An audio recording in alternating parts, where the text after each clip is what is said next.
Welcome back to the Dynasty Grind. My name is Peter Howard at PA Howdy on Twitter, where we answer any and all Dynasty questions or comments for about 3 hours or until we get tired every Wednesday from 9:30 till, again, whenever we get tired or we hit the midnight mark.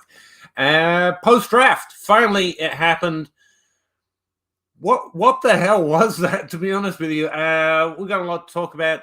Me, Zach Reed, and Russ Fisher, if he gets here, if his daughter stops crying because he tried to feed her cheese. I don't know. There's a story there. I don't know what it is, but it's got to do with cheese and crying. And hopefully he turns up to let us know why. But currently he's not here.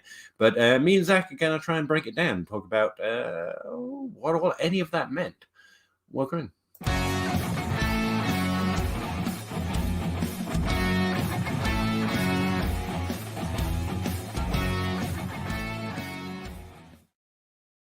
Hey, Zach, how you doing? Not too bad. Nice shirt. Thank you. No, I would like. It's the one and only. When Scott sold it to me, he was like, "This is the only one."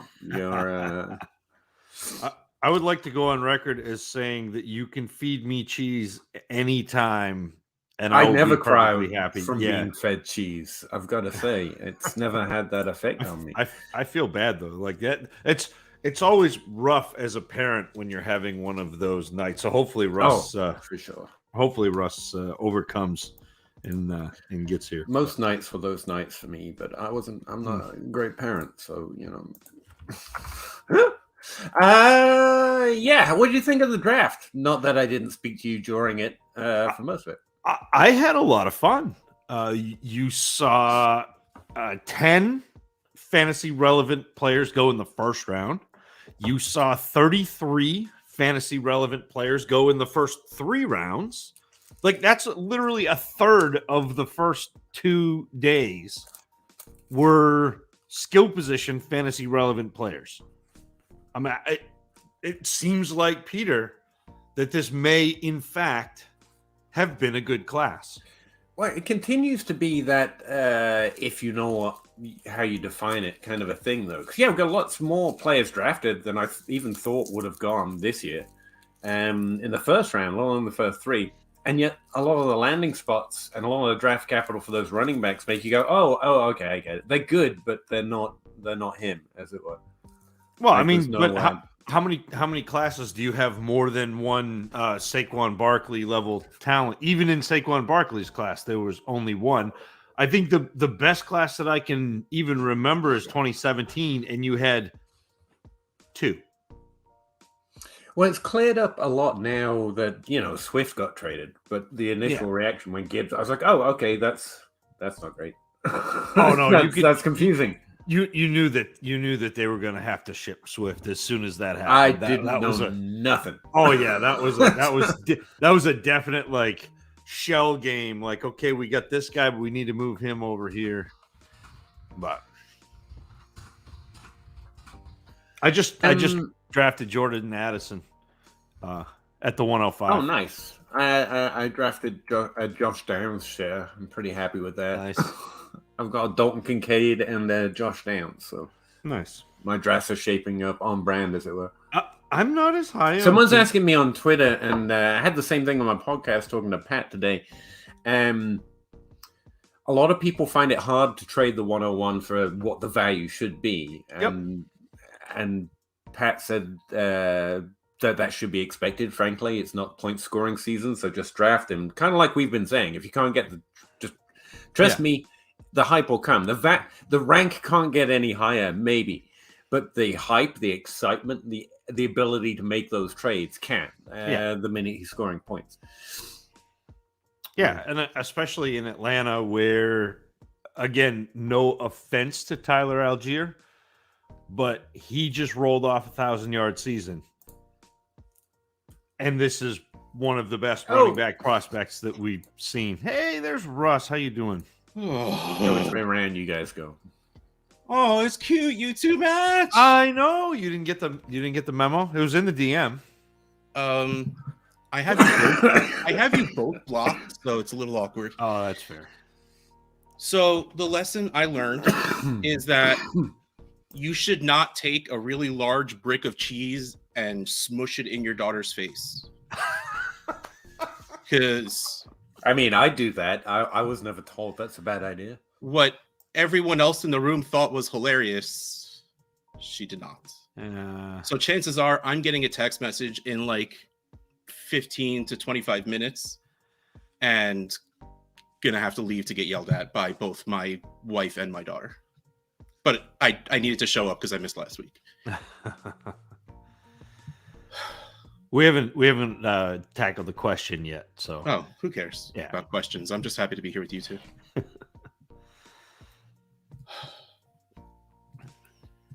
So, sorry, I mean, I thought haven't you said guys these- had more in you. That's it. Okay, cool. Yeah. What do you think of the draft, Russ? I'm glad I'm not a Seahawks fan anymore. That's what I thought of the draft. You hate JSN that much? I hate that they took JSN that much. I hate that they took Charbonnet that much. Like, what are they? What is their goal? What is their plan for that offense? Unless they just don't plan on doing anything to their defense, letting their defense be mediocre, and then them thinking that Geno can lead a top 10 offense. I think Pete wants to run the ball more than he did last year, which is impressive. But then why I tell you what, something take Smith and Jigba in the first? I don't know. He's good. Well, yeah, he's good. I know, but like, so let him be good on a team that'll use him. So all round, Zach Charbonnet, I've been arguing or discussing him politely with my DLF colleagues in the Slack all week. I don't get why he's ranked above Devin A-Chain. And He shouldn't be. It was the same tier, but that's a different landing spot. But then I went and looked at redraft, those guys who were meant to care about the points this year, and they have him ranked over A-Chain as well. And Pat Green pointed out that they're both second-round running backs, and Ken Walker might not do, to our point about how much Pete likes to run the ball. He doesn't.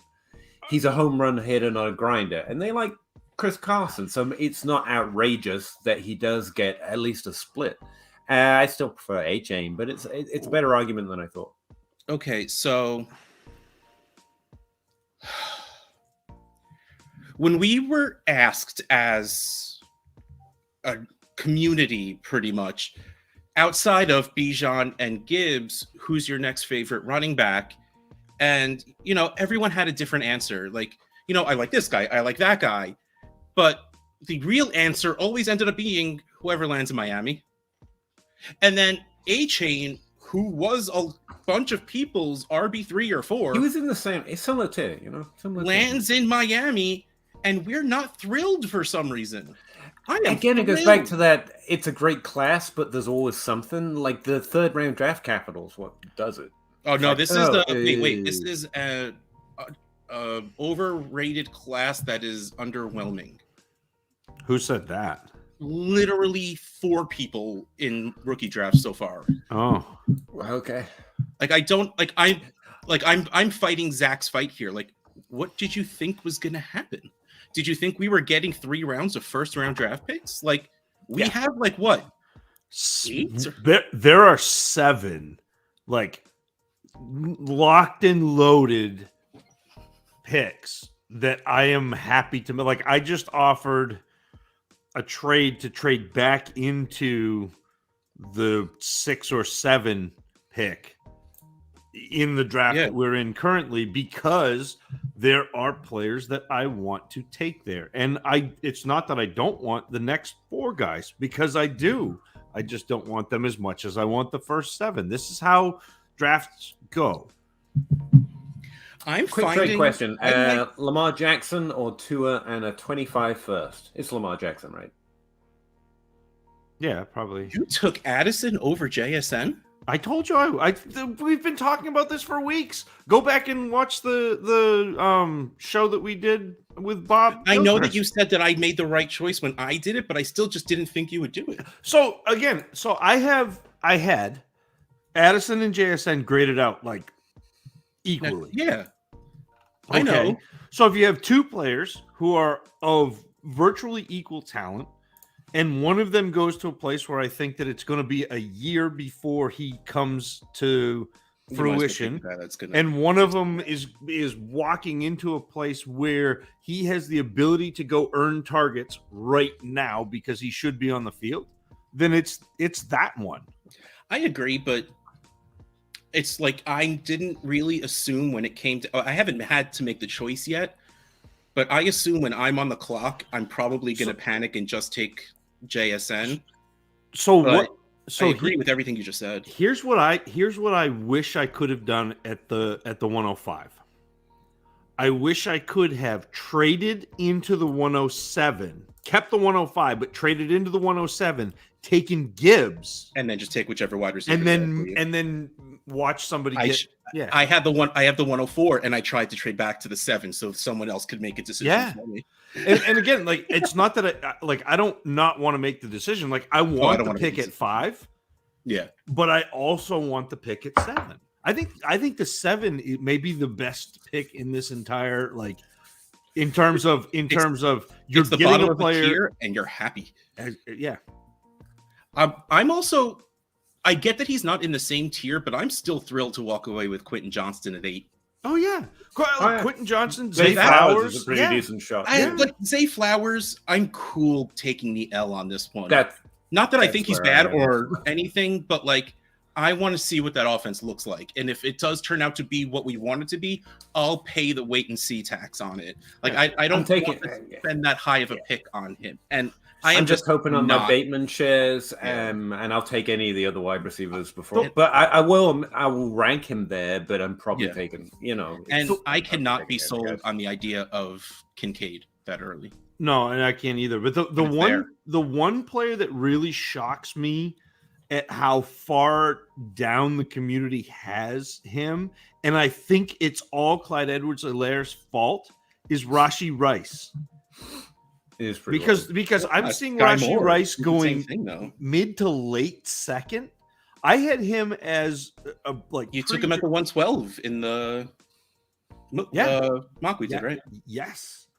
But pre-draft, I had him as my wide receiver 6 behind Jackson Smith and Jigba, Jordan Addison, Quentin Johnston, Booty, Flowers, and then Rashee Rice and Marvin Mims, who I like both of them a lot, and Josh Downs. Like, to me, that's all a tier. And to sit there and tell me that all of a sudden Rashee Rice gets second-round capital, goes to Kansas City, and now his value is less than it was 2 weeks ago is he was drafted in 2 trade addicts leagues, and he was drafted 1 at 15 and 1 at 20. Yeah. The 20 is wild to me. The 15, that's fine. I can see where you would want. I mean, there are some players that I'm not going to fight you over, like Mims and A-Chain and Mingo. I'm not going to fight you over that. But man, he's pretty good. Will Levis too. Just to throw it out for Superflex. Again, we know what Will Levis is and what he isn't, or what we think he is and what he isn't. But he's an afterthought right now, and in the Superflex league, that's great. Yeah, I'll take Levis right now at 10. Yeah, and be happy. And he's not going there. DLF has him ranked 20th overall as a rookie. I've got him 14th, which still feels like you're running a risk there. Earliest 10, latest 13 in trade addicts leagues. Yeah, but your guys are plugged in. Yeah, but it's the information I have in front of me. I wouldn't say I'm that plugged in. I stared at Rashee Rice forever, and I knew it was too low, but I've got him 24th overall. That's wild, Peter. I'm going to take the running backs. I tried. Yeah, but nah. Okay. I mean, that's fine. You're taking all of you're taking Charbonnet and Spears and Roshan Johnson taking and the tight Kendrick ends, Miller and it's I'm taking Kincaid, Levis, Porter, Meyer, Bigsby, obviously Roshan, Miller, then even Jaden Reed. I've even got Jaden Reed above him. It's hateful. I know that's probably too low. We got in the Dynasty Trade Calculator Listener League. Kane and I share a team for Dynasty Wall Street. We just got Tank Bigsby at the 305 in a 12-team Superflex league. It's hot. Hey, remember on this show when we used to answer questions? I just let's do realized we that. were doing the grind. I thought we were just doing the thing. I'm in mid draft coverage. This is the Dynasty Dummies Day 2 draft show, part 74. Part 74. Let's go. Benjamin Siegel, what's up, gents? Happy rookie draft season. Just wanted to be able to celebrate with you guys. Figure out my first ever 3-sided trade. It's a 12-team Superflex, half-point PPR, 1.5 PPR for tight ends. So it's a tight end premium. Side A gives CD Lamb and a 25-second, and it doesn't matter, Rashid. Saheed gets the 104, the 105, and the 103. Let's do it side by side. What's that trade look like to you? CD and a 25-second for the 4, the 5, and the 3rd. Yeah, so a quarterback in your pick of Gibbs and Jigba or Addison. Yep, feels solid. I think I just take CD, by the way. I don't mind that. I don't mind getting the quarterback. For a quarterback, I'd do that. Yeah, I get it, but I think I'm at the point with these quarterbacks where I am just settling on not trading back into them like that. Like I've gotten a couple of offers like that with my CeeDee Lambs and AJ Browns and like those wide receiver 3 through 6-ish guys of like the 104 and the 107. And I'm just like, I get it. I really like the players I will get in that, but I'm just going to hang on to my stud wide receiver at this point. Well, side B of the trade got the 4, the 5, and the 3. Wait, that's the same thing. How did side B gives for the 5 and Oh, 3. gives the 4, 5, and gets Burks. And Burks gets CD Lamb and the 106.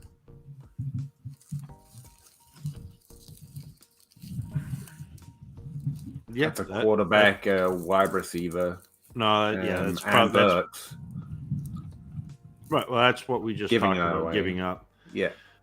For CD Lamb and the 106. Gets Lamb and Gibbs or JSN. Yeah, that's probably solid. Yeah.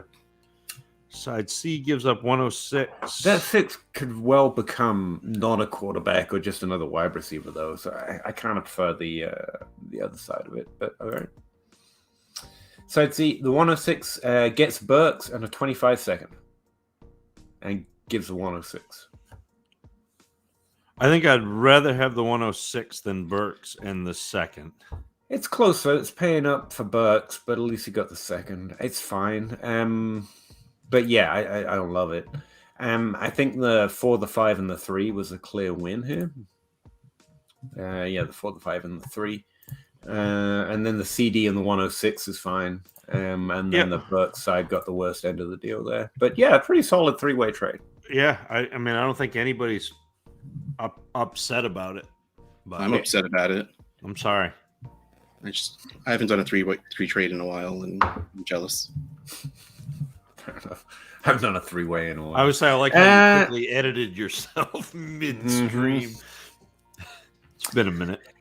Hey, boys. Made a trade in the rookie draft today. 12-team Superflex. The 1.08, Addison off the board. Nice. Traded the 108 and the 208 for the 205 and 24 first. Took Rice over Mims at the 205. Thoughts? My thoughts is this is exactly why I don't like trading back in a rookie draft. Like, just give me Addison. No, Addison was off the board. So 108, we're looking at Johnston or Flowers. Yeah. So okay, it's fine. Yeah. I still outside of Addison. Yeah. I'd still hang and take Quentin Johnston and whatever I get at the 208 over. Like, I want more coming back to me, or not to have to give up my second if I'm doing this trade. Like, especially the 108, where they're still, again, not that I have to like top tier, because I get it. Bijan's a tier to himself. The quarterbacks are a tier to themselves. But like, there's a top tier of talent that we care about in this draft, and it's the first 7 picks. And I get that you are 1 pick after that, but there are still players I like enough that it's not that point where I'm like, all right, well, whatever, I'll just trade back to next year and call it a day. Like, you should get decently more than just a random. I think those first 7 were gone though, and since he got Mims, which I don't think is a bad discount price, if you he took Rice over Mims at the 205. and you get another first next year. I think you did it about right, to be fair, since Addison was off the board. But yeah, in general, I kind of want to see what Quentin or I guess say Flowers has to do. But yeah, And I guess I'm that is with also him. I the kind of like personal this. preference, right? We like the Yeah, we like it's the where your players. tiers Maybe are, they yeah. don't. Yeah. All right. Chris Greenwood, 12-team half-point PPR Superflex. I have Lamar, Burrow, Brees, Swift, DJ Moore, Godwin, and Olave. Also, One. I wonder if that's the 101. I'm assuming. The 104, Could be the one 107, block the of 108, cheese. the 110. How would you draft knowing Bijan and Gibbs go 1 and 2? You take the best player that's on the board.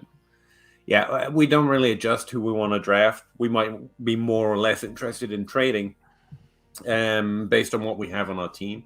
And it looks like you're getting at least one quarterback, and then 2 of those wide receivers we're just dithering over. The 10, you guys said you didn't want to go that high on Kincaid, so I guess you're not taking a tight end there. Absolutely not taking a tight end in the first round unless it's a high premium. And that does not look like it has a high premium. So Will Levis? Yeah, in a Superflex, probably. Yeah. 2 tight ends, 2 wide receivers? No. Probably, depending on I your draft also goes. don't hate taking A-Chain at the 10. Nope. A-Chain's- So the 110 to me, there is this group of I'll take Levis, I'll take Rice, I'll take Mims, I'll take A-Chain, I'll take Mingo. Like any of those players I'm happy with at that point. I think that there's a pretty good tier right there. And then after that tier, then I'm into the tight ends. So Nate.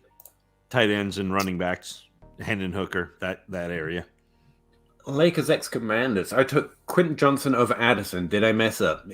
Yes. It's tough. According to Well, me, but that doesn't matter. Yeah, and I mean, it's hard to say. Like I don't think that you got a bad player in Quentin Johnson. Are you happy? Yeah. No. I took Addison at 105 with Jackson Smith and Jigba, Gibbs, Addison, Quentin Johnston still on the board. I am that ensconced in my belief in Addison. Again, it depends how you like to play. If you want to play them, I look at it this way. If you could trade back and didn't, but took Quentin Johnson, that's the only way of messing up, because you probably could have traded back a couple of spots and then taken him, sure. But not those trades aren't always available. And maybe in your league, someone would have taken Quentin Johnson. So if you think those two things are possible, then you did what you should do. If you can't trade back, it's too risky to trade back, then you took the player you prefer. There's no way of messing up there. If you're asking who I would have taken, yeah, it would have been Addison. But I mean, hell, man, I took David Bell last year. Don't be taking that too personally. The process. Simple trade. Let's hope so. DeAndre Swift or a late 23 first? A late 23 first in a 12-team Superflex. Emerging from a rebuild but have no running backs, will be drafting Bijan. I think it's Swift. Yeah. What team did he go to? If Philadelphia, if it's after the 107, then yes, which I assume it is since it says late. There you go. I do that. Grimly. Russ, you're quiet. Sorry, I'm a little zoned out at the I was moment. enjoying it. That's okay. No, I just didn't know you. I didn't know if you were like. What is good enough to get as a plus to go from JSN to Addison? Anything? It's real close, especially with more expectation year one from Addison. So, like, I honestly, like, third. I'm not moving.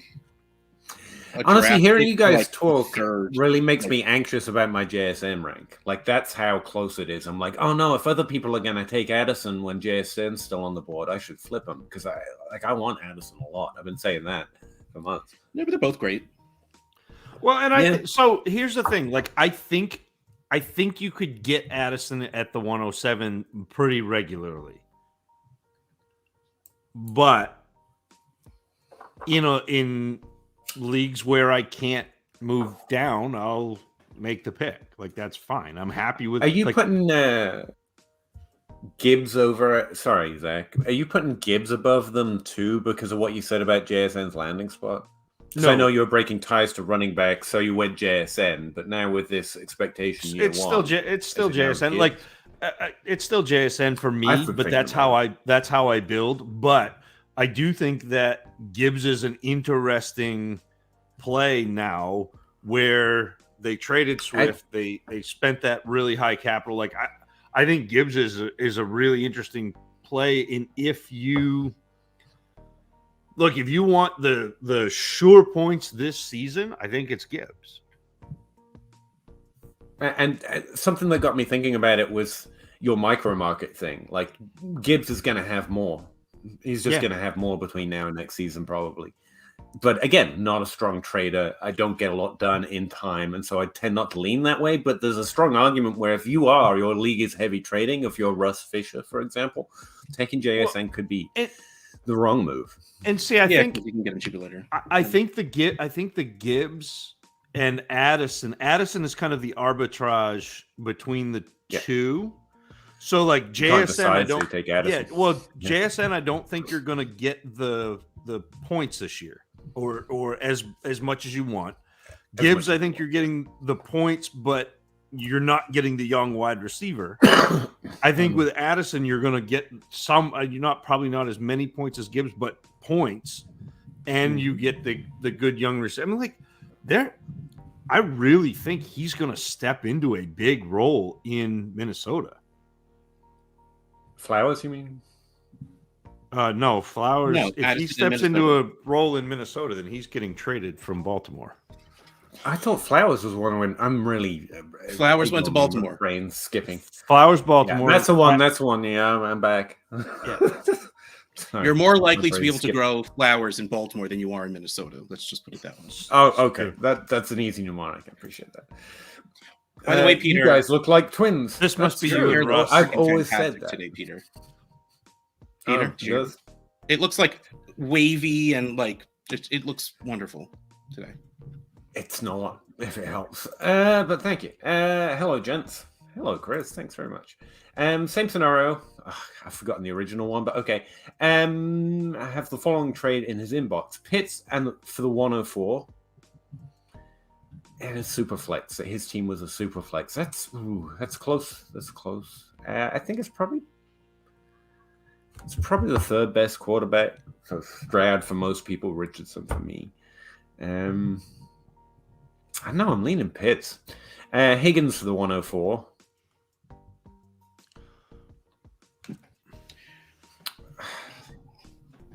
See, both of those are damn close here, and I'm leaning the players just as default.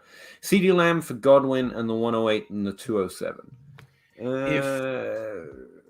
Okay, so CeeDee Lamb there. Pitts and Higgins for the 104 to me are even. They are right. The higher the premium on tight ends, if there is one.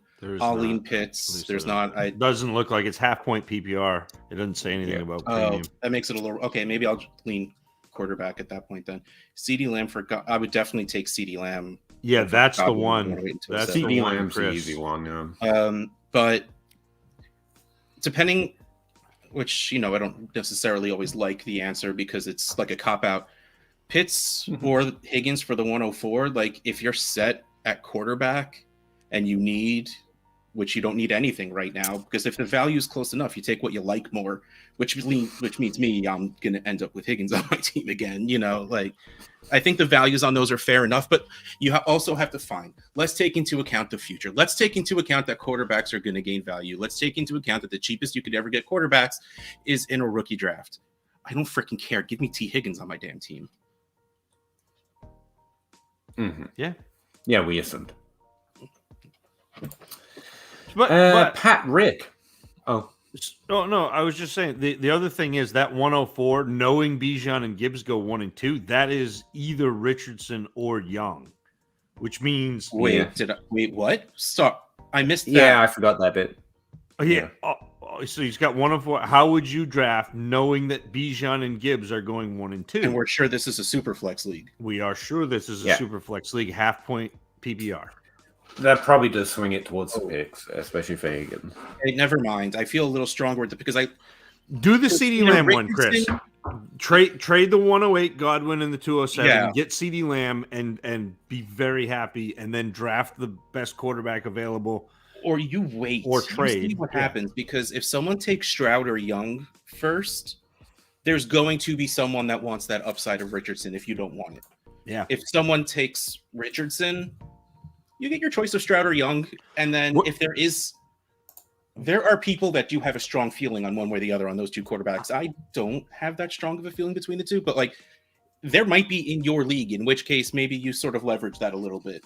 Like you can absolutely wait till the 104 is on the clock for any of this. But if you want to do it now, yeah, you do that Lamb trade. He's a CD1 Lamb no matter what, by the way, Chris. Yeah, and that and one we're just doing. I would. Whatever you feel is best for your team, you do the other. Like that's because I think the value is insanely fair on the rest of it. Fair. Pat Rick, give Dubs in the 112, get Dotson in the 207. I don't hate this, but I I'll don't take Dotson in the get 207. it. Yeah, I think I would too. Yeah.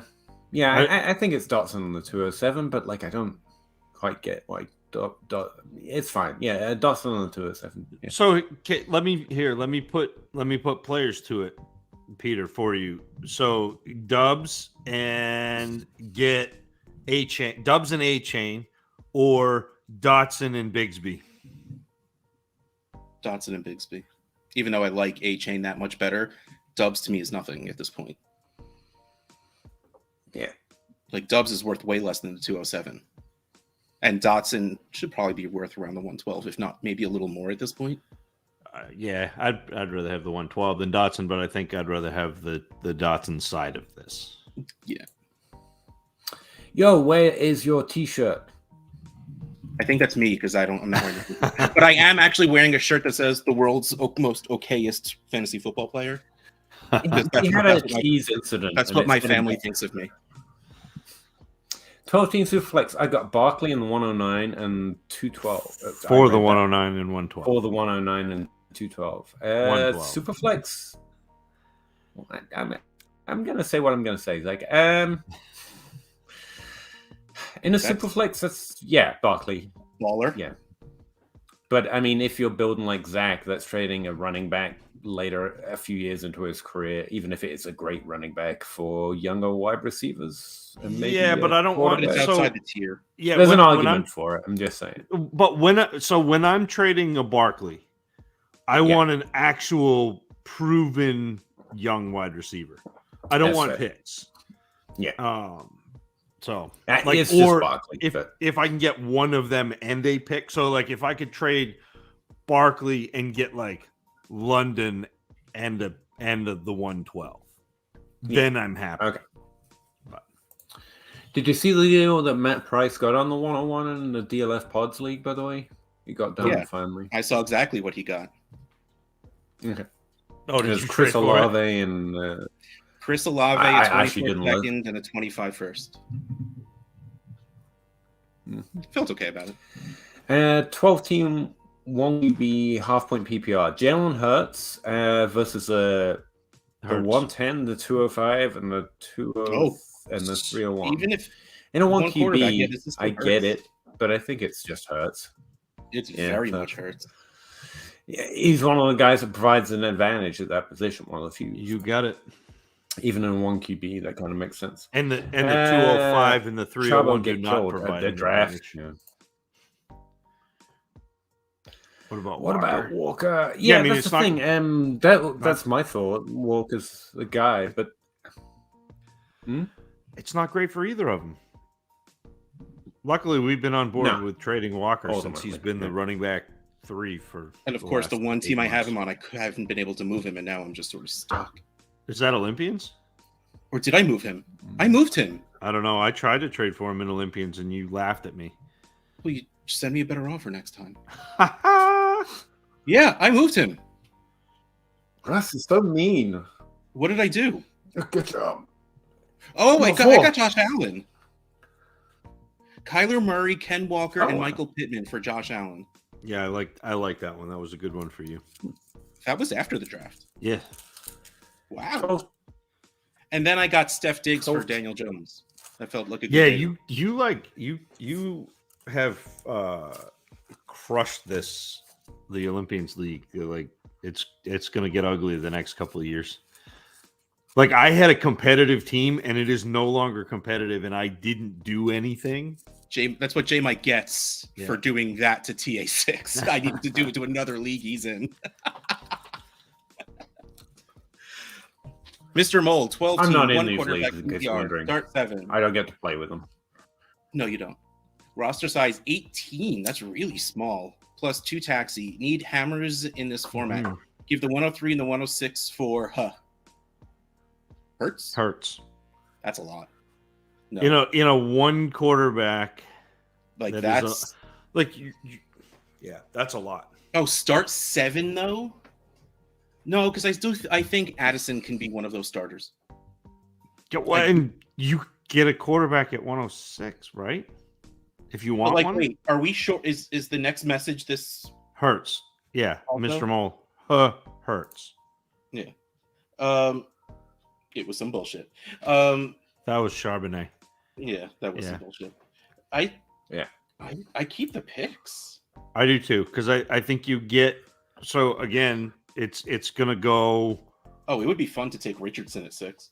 Yeah, that's what I'm saying. Like, why not? You get the big swing for upside there. Yeah, and because Bijan, Gibbs, JSN, Addison, and then we're talking. That's when we're at Quentin. That's when we're at QJ and Flowers, right? Flowers. Yeah, I would rather take the shot at. In that league setup, I would rather take that at Richardson. Just Richardson, though, not like let's not get crazy about the other quarterbacks. Oh no, literally upside, just Richardson. Yeah. Yes, because he's the dude. With if you need a hammer, don't go drafting a screwdriver. Yeah. If you need a hammer, don't go drafting a screwdriver. I'm putting that on a freaking t-shirt. Yeah, I like life lessons from the Dynasty grind. I got Walker in a Dynasty startup at the 401. Should I be happy or upset? No, that's really good. I think it's okay in the fourth, but generally, I think the draft should have made it worse. But it's fine. I'd be happy with that because he still should be a decent RB2 with weekly upside. Like he's still a good running back.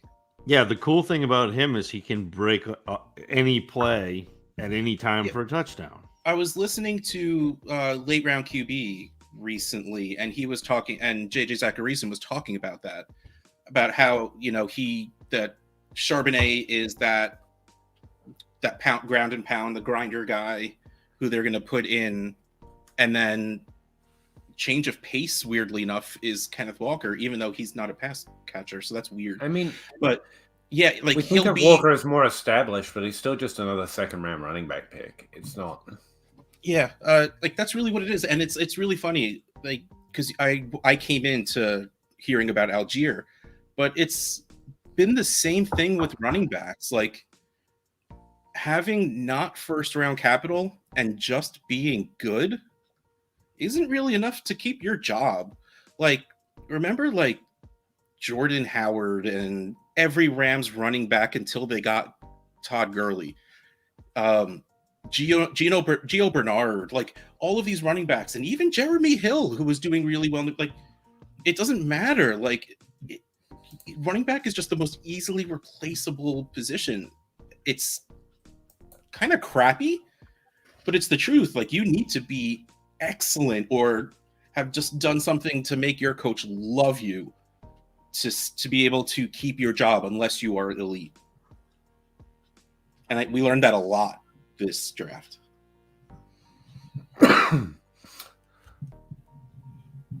Alex, you guys have previously.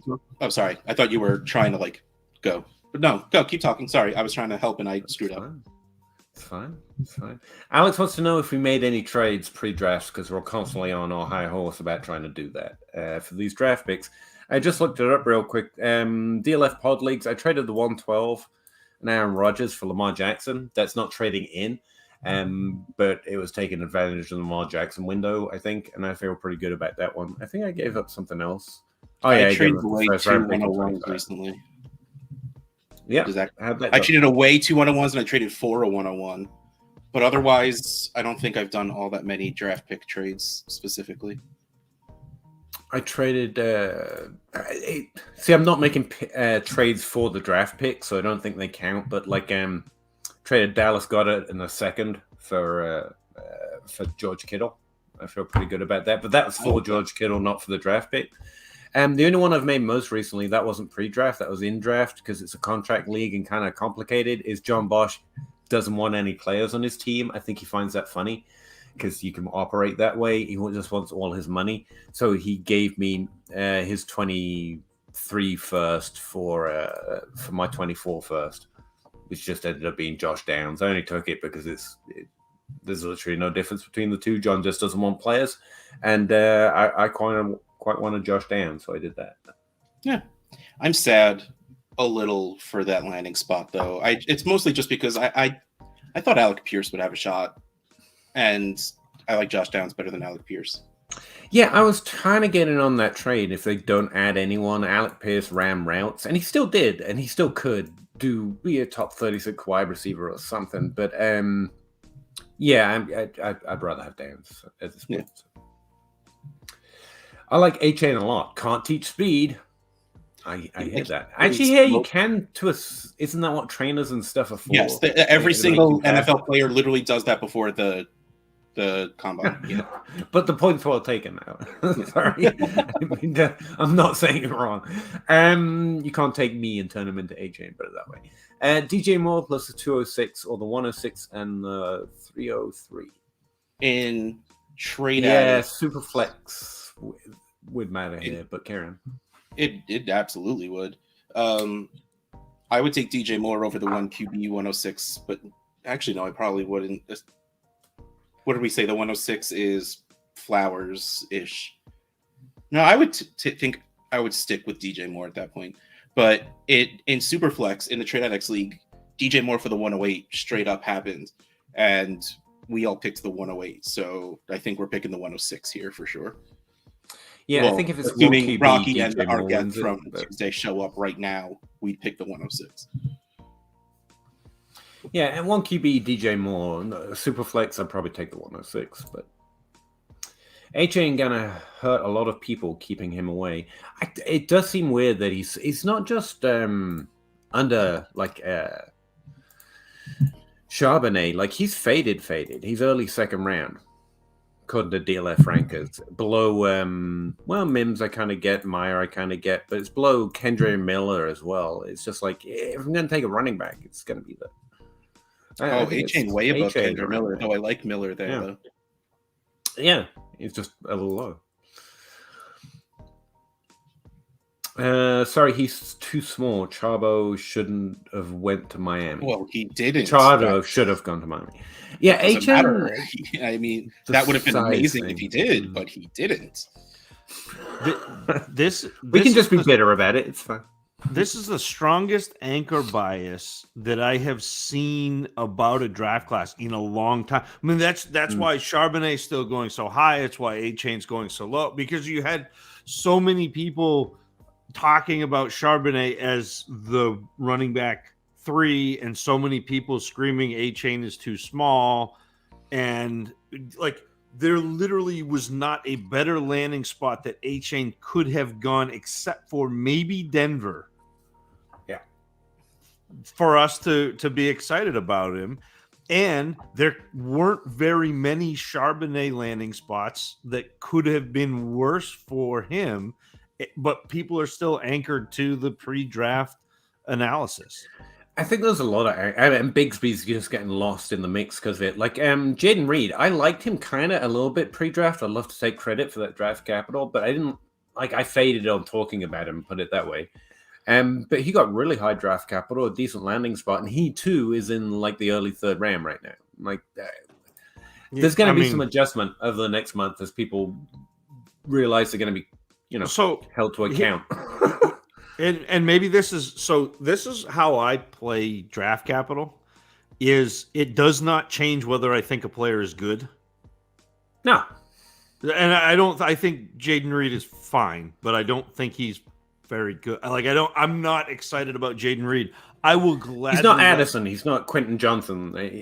That's not an insult. Yeah, he's not. But to me, he's not Flowers. He's not Rashi Rice. He's not Marvin Mims. He's not Mingo. He's not Josh Downs. Like, he's below all of them. And so I don't have him. I will not take him before the third round, even though he got second round capital. So he's a player that I'm excited that other people are going to draft. I think there was something to his profile. I had him in the third round, I think, pre-draft, and the fact that he got hired, I just mean that guy usually rises up the board. You know, when you get a little draft capital, but he did not. What you mean? Sorry, I've long forgotten what I was talking about. Brian, 12-team Superflex, start 8, 1.5 tight end premium on a rebuild. He's got AR 101, Anthony Richardson 101. Okay, and then traded 24 first, expected to be late, and 212 to get Addison.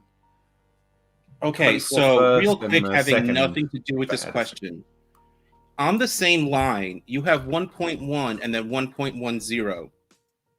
You realize those are the same thing, right? Wow, but he's saying 101. Yeah. 1.01. What is he saying? I know. The 1.01. I know. Like below there's 305 and 404. No. It happens to me in Excel all the time. I get it. It's fine. In Excel is why I know to do it. That is why I know to put leading zeros. You have to. Yeah. I think we can give Brian a little room that was just here. Okay, he's just asking a question on a silly little live stream. If my Twitter account can look the way it does, he doesn't have to groom his comments. Okay. Yeah, it's Addison, by the way. I think it's just Addison. He already made that trade. He already made that trade. He wants to know what to do with the 305 and the 404. I mean, trade him for a second next year, or take some really good shots at tight end. The depth of this class. I don't think. Yeah, there's a few tight ends: Musgrave, Kraft, Washington. If you're still interested in the third round. Tucker Kraft to me. Bigsby. I take it back. Tank Bigsby. Hope Tank Bigsby's there. Yeah, I mean, if he's there at the 305, you win. But maybe he will be. But that to me is the Tucker Kraft. I think the Tucker Kraft and Musgrave, it reminds me a lot of what happened in Baltimore a few years ago when Andrews was drafted as the second tight end, but was in my estimation, clearly the better tight end. I can tell you my shopping list. Maybe that's like if you've got these third, fourth round picks, and you look, the ones I have my eye on is Bigsby, like we said. I also do like Jaden Reed down there in the third, because that's pretty decent. Then the tight ends. You've also got Deuce Vaughn. Would not mind a shot in the third round at Deuce Vaughn, let alone the fourth round. And then it goes straight to Keyshawn Boutte. Like that's the guy you want to add down there. And you just who's left of the shopping list, and you make your own, but that's the way I would play those picks. You just make those, okay, which are the ones I really want to try and get into. Even when you get down to closer to the fourth, like Eric Gray and Chase Brown are pretty good running backs in not great situations. Sean Tucker, take a shot on Sean Tucker. I mean, why not in the fourth? Yeah. Get off it, no? Peter. Okay. Nobody drafted him. UDFAs matter. They never go anywhere, Peter. What about Kenny McIntosh? I will turn this stream right around, young children. Kenny McIntosh, Seattle running back? Because Seattle didn't have enough running backs. Yeah. He's not bad. Yeah, they just need a few extra. Yeah. They don't have the... but yeah, there's a bunch of guys down there. Nathan Perry, everyone else is gone. I didn't think this was a bad... Like, this draft was not as bad as some that have happened. No, there's been so many worse drafts than this one, but I greatly appreciate the sentiment in this one. 2016 was awful. Was not a fun draft class to like. 2019 was awful. In fact, I think that 2019 was the one that I wrote the parody. This draft stinks. Draft stinks. Yeah. I knew it was all Russ's fault. That's all I'm gonna say. Like, this adds up for me. Yep. But yeah. Yep. That's going on a t-shirt. Stuffed a block of cheese in my face to like, right? That's a t-shirt word at the moment. I need a QB for my Superflex league. You don't need anything, Colin. You've got yourself, but whatever.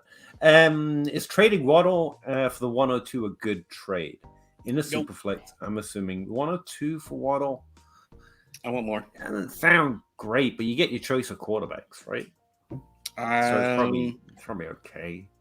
If they throw me a low-end wide receiver Probably need a plus kind of guy, Yeah. like I'm still going to use him. Like throw me Jerry Jeudy, and I'll be okay with it. Even though his value may have gone a little too high at this point to use him, but that's just who I'm used to using at this point. My brain won't move on.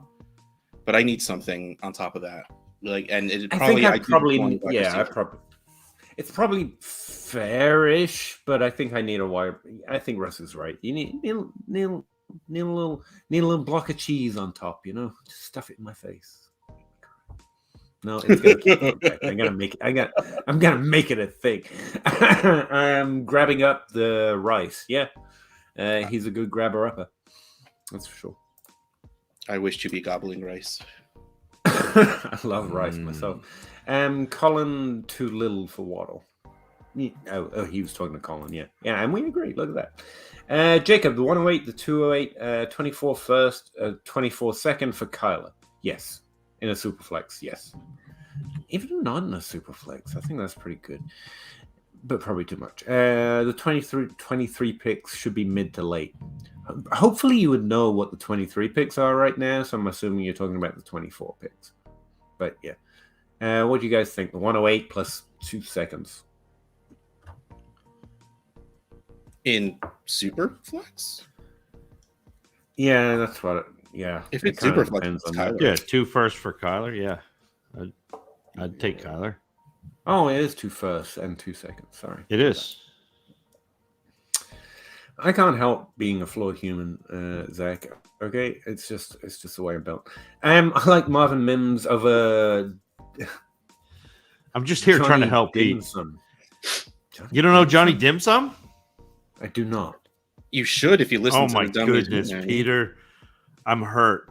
I am hurt. Sorry. Blanking. Don't worry, he's pulling it up.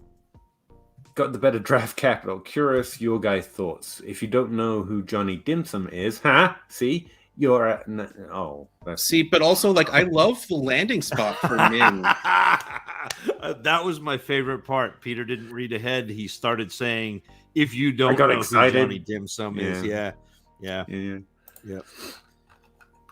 So, what are your guys' thoughts? I have Mims still ahead of Mingo, but it's like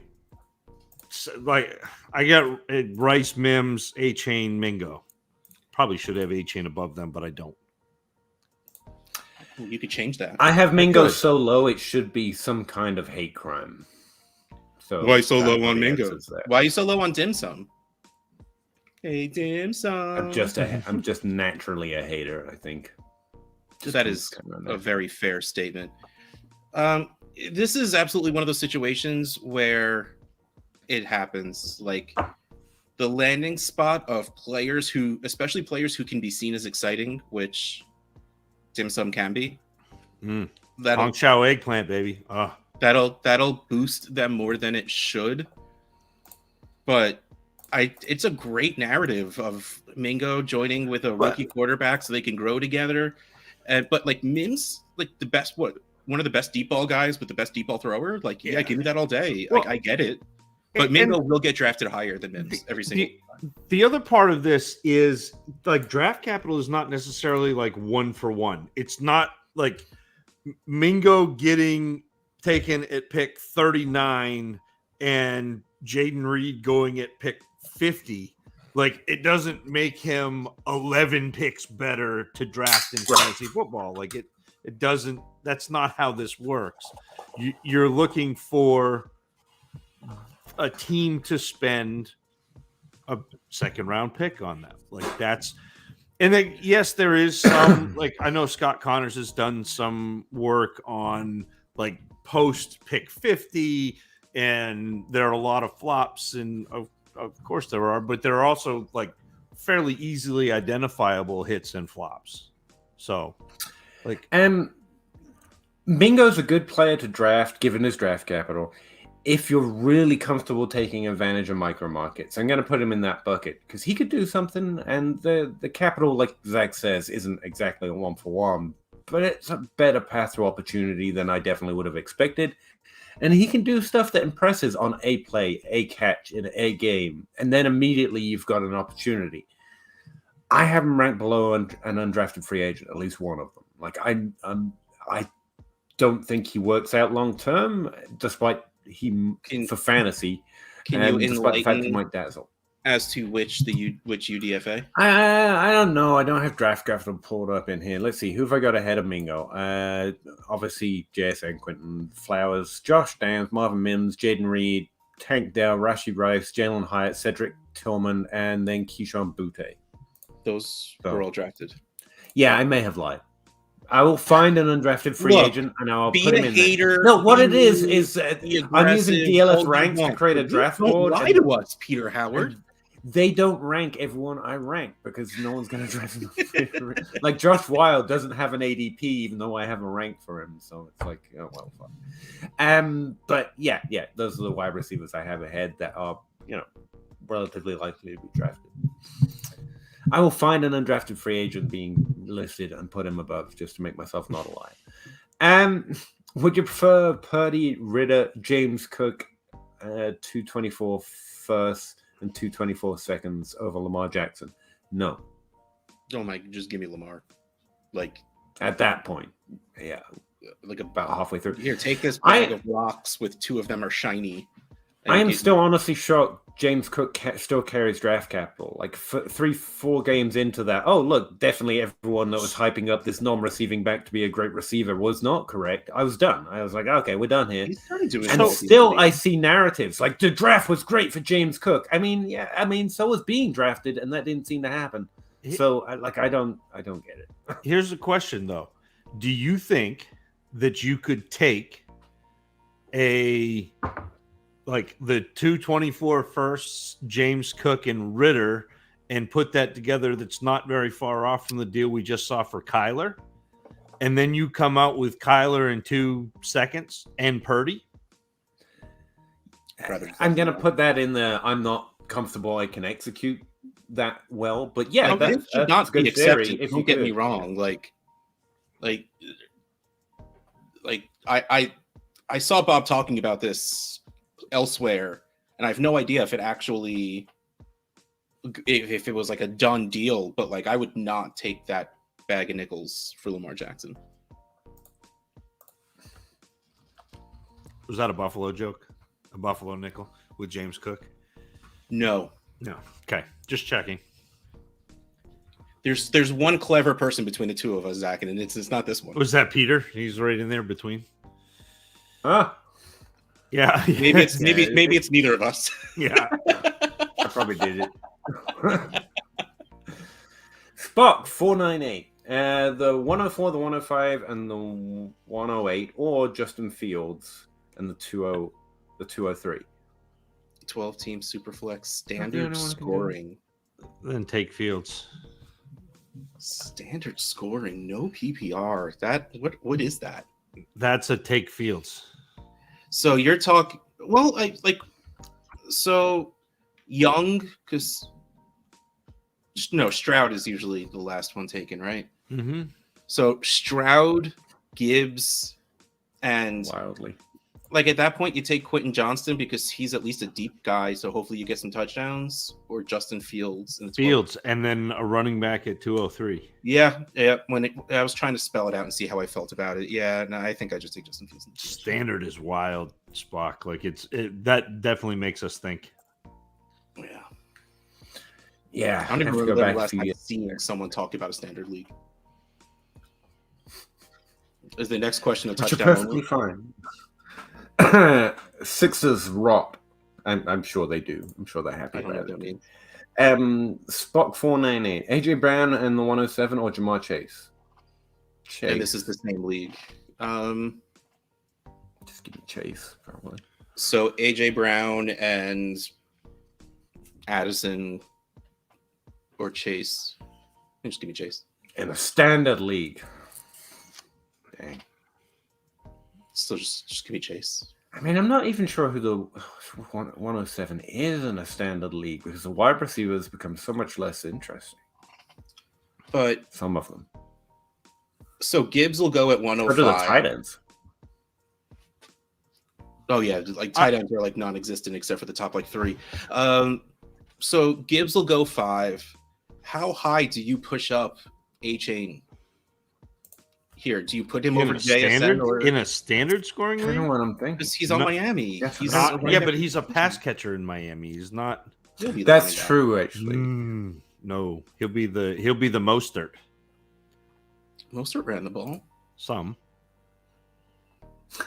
He ran the ball really fast. I was like, who does standard rankings?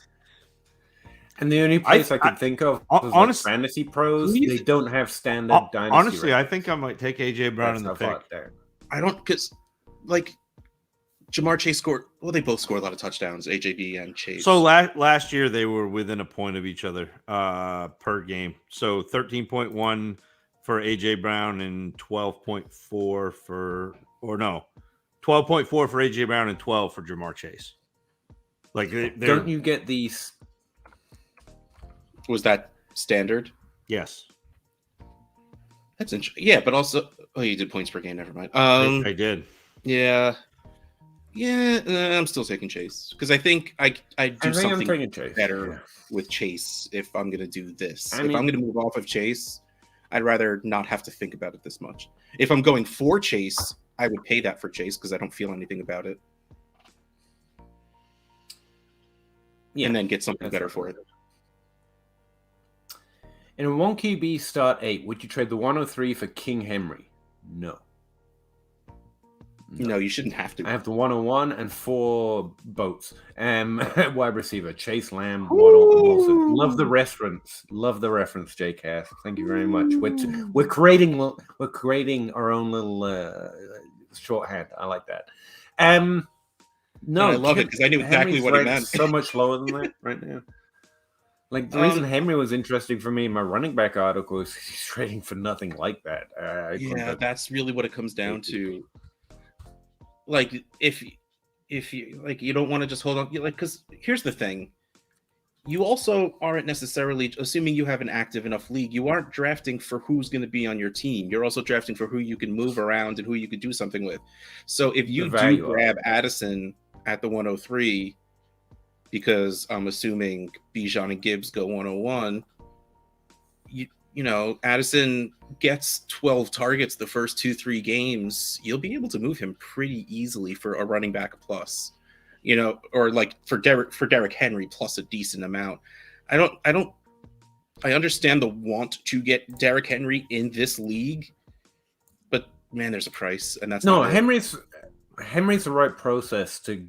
You're on the right process of finding running backs, but if you're looking for points, which you are if you're looking for running backs, I think if Derrick Henry's framed for this, you investigate, Aaron Jones, Nick Chubb, go for the ones that might not be carrying that King Henry level. Kudos. I would be much happier just drafting Addison, and then Derrick Henry a few days ago. Like, this was yesterday in a 12-team PPR Superflex league. Derrick Henry and a 4th-round pick traded for Cam Akers. Well, they didn't draft a running back, so Cam Akers is a workhorse. Right. I mean, he is a value, but Cam Akers is someone I'd rather go after J. Cass at his value than Henry at the 103. But, like, that's just a silly trade. He also traded for... Actually, maybe I'm wrong on Derrick Henry's value recently. Derrick Henry straight up for James Cook, Justin Jefferson, and a 3rd. This is insane. I don't understand the trades that have been happening recently. Didn't they draft Zach Evans? Or am I wrong? Was that the Chargers? The Titans drafted Tyjae Spears. No. I was talking about the Rams. Sorry. Oh, yeah, they did draft someone. I don't have J Mike's sheet open right now. I love that he does that. I use it so much. NFL draft pick. On the other hand, you've got Derrick Henry for the 106 and Derrick Henry for the 111. Yeah, he's just not. This is too round much. I still 6, think, no pick matter what 38. any crazy guys are doing. Yeah, Zach Evans at the very, very end. You run the right. I want to highlight you're definitely looking at the right players, but if that's the value you're being told by your league mates are being held at, then they're the wrong players. If that makes sense, that's the way I try and merge ADP to what my league mates think. They're perfectly right to value Derrick Henry. He's great. He's going to score points.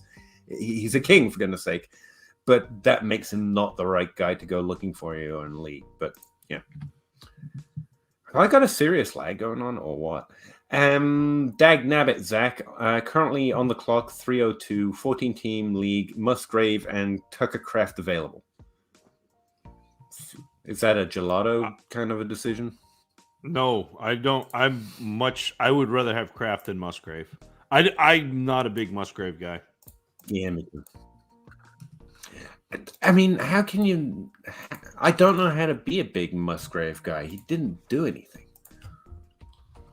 So, like trying to decide if Anthony Richardson's a good passer. Like I didn't see him do it. No. Well, no, like he's a good field stretcher. Like he can get downfield. He can find holes in zones along the sidelines. But in terms of like getting on the field and staying on the field, he run blocks like he's pass blocking, where like he gets up straight and gives up ground, which is not what you want to do. Oregon State ran completely to the other side whenever Musgrave was in. Ooh, which again, that's not, as an NFL tight end, that's not what you're looking for. And he does an awful lot of making contact with defenders and then being unable to separate after he's done that in route. And so, like, man, give me Kraft all day. I think Kraft is just a better unknown in general. He didn't have stats from where I dragged them from, which I assume means he didn't play in this CFB or whatever. But I don't care. That's a better mystery than what Musgrave is. Can I ask you quick? Laporta, for you, I can't remember what you said about his blocking. He doesn't block. He's bad at blocking. He's really good at it. Where did he fit on a generic scale? I don't have my notes for him right here, Peter. He was okay. Fine. No problem. Like, I can ask you another time. I was just I had him graded out as, I think he ended up as my tight end 1. Like, I'll take Laporta, but that doesn't mean necessarily he was great at blocking.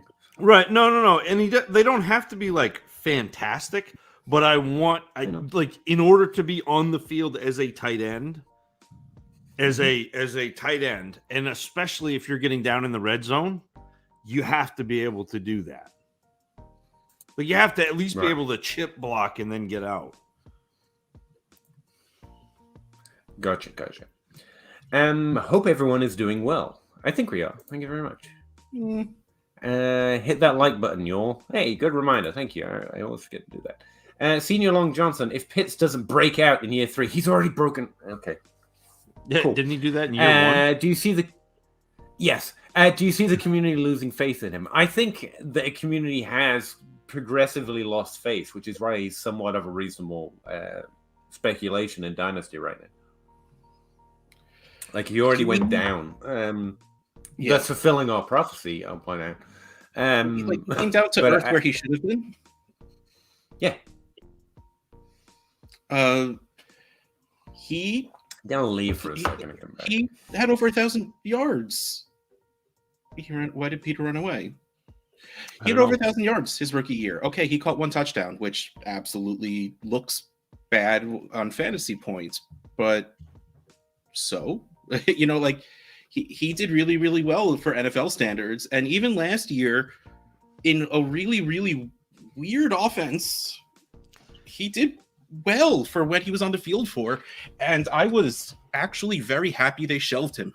Like, he came in and immediately filled the Julio Jones red zone role of not being targeted. But never picked doesn't sound as good. Yeah. Yeah, he broke out year one. He had like 1,000 yards. If that's not a breakout for a tight end, then nothing is. If he can fulfill the prophecy of being the next big 3 tight end, is the next question.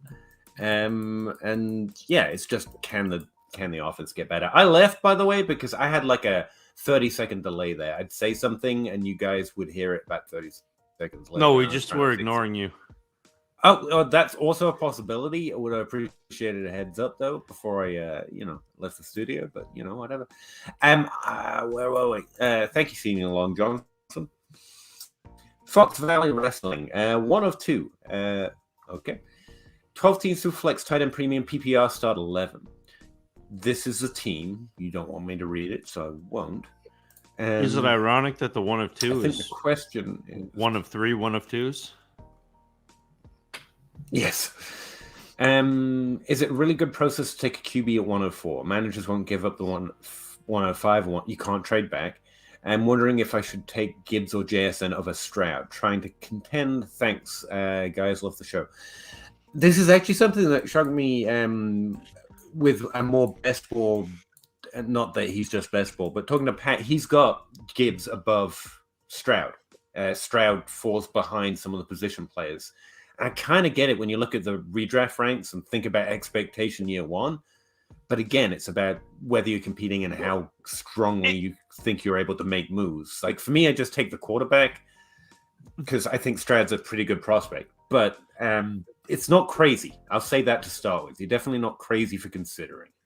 So it's your league, and to me, it's a draft for value, trade for need asterisk. If your league is not a league that it facilitates trading, then go get the player that you want on your roster because you're going to have them rostered. Yes, very much so. That's a good point too. I would also say they do remember. Like that's what I rely on because I don't have a strong ability to make these moves or take advantage of the micro markets quite as much as I'd like to. Like they will remember that think Jared Goff right now. He was trash after the trade, and now he's just that solid QB value. Your league mates, when they need it, will come back to, oh yeah, I actually need those things sometimes. And Stroud's, I think minimum is a very solid quarterback in a super flex. That is the process pick. But again, know your league, as well as knowing, your ability to make trades, and the answer's in there somewhere. I take the quarterback. I honestly think that's a default process, but you're not crazy for thinking of it. I can't advocate for JSN there, especially where we don't expect a lot year one. I think there's much more upside or consistency in taking the quarterback over JSN. But Gibbs is an interesting one. Yeah, because like your point is saying you're trying to contend, so taking the dude who we're not expecting to score as much points year one, even though long term could be the right play, doesn't really make sense in the scenario you're spinning. So good context. You take Gibbs.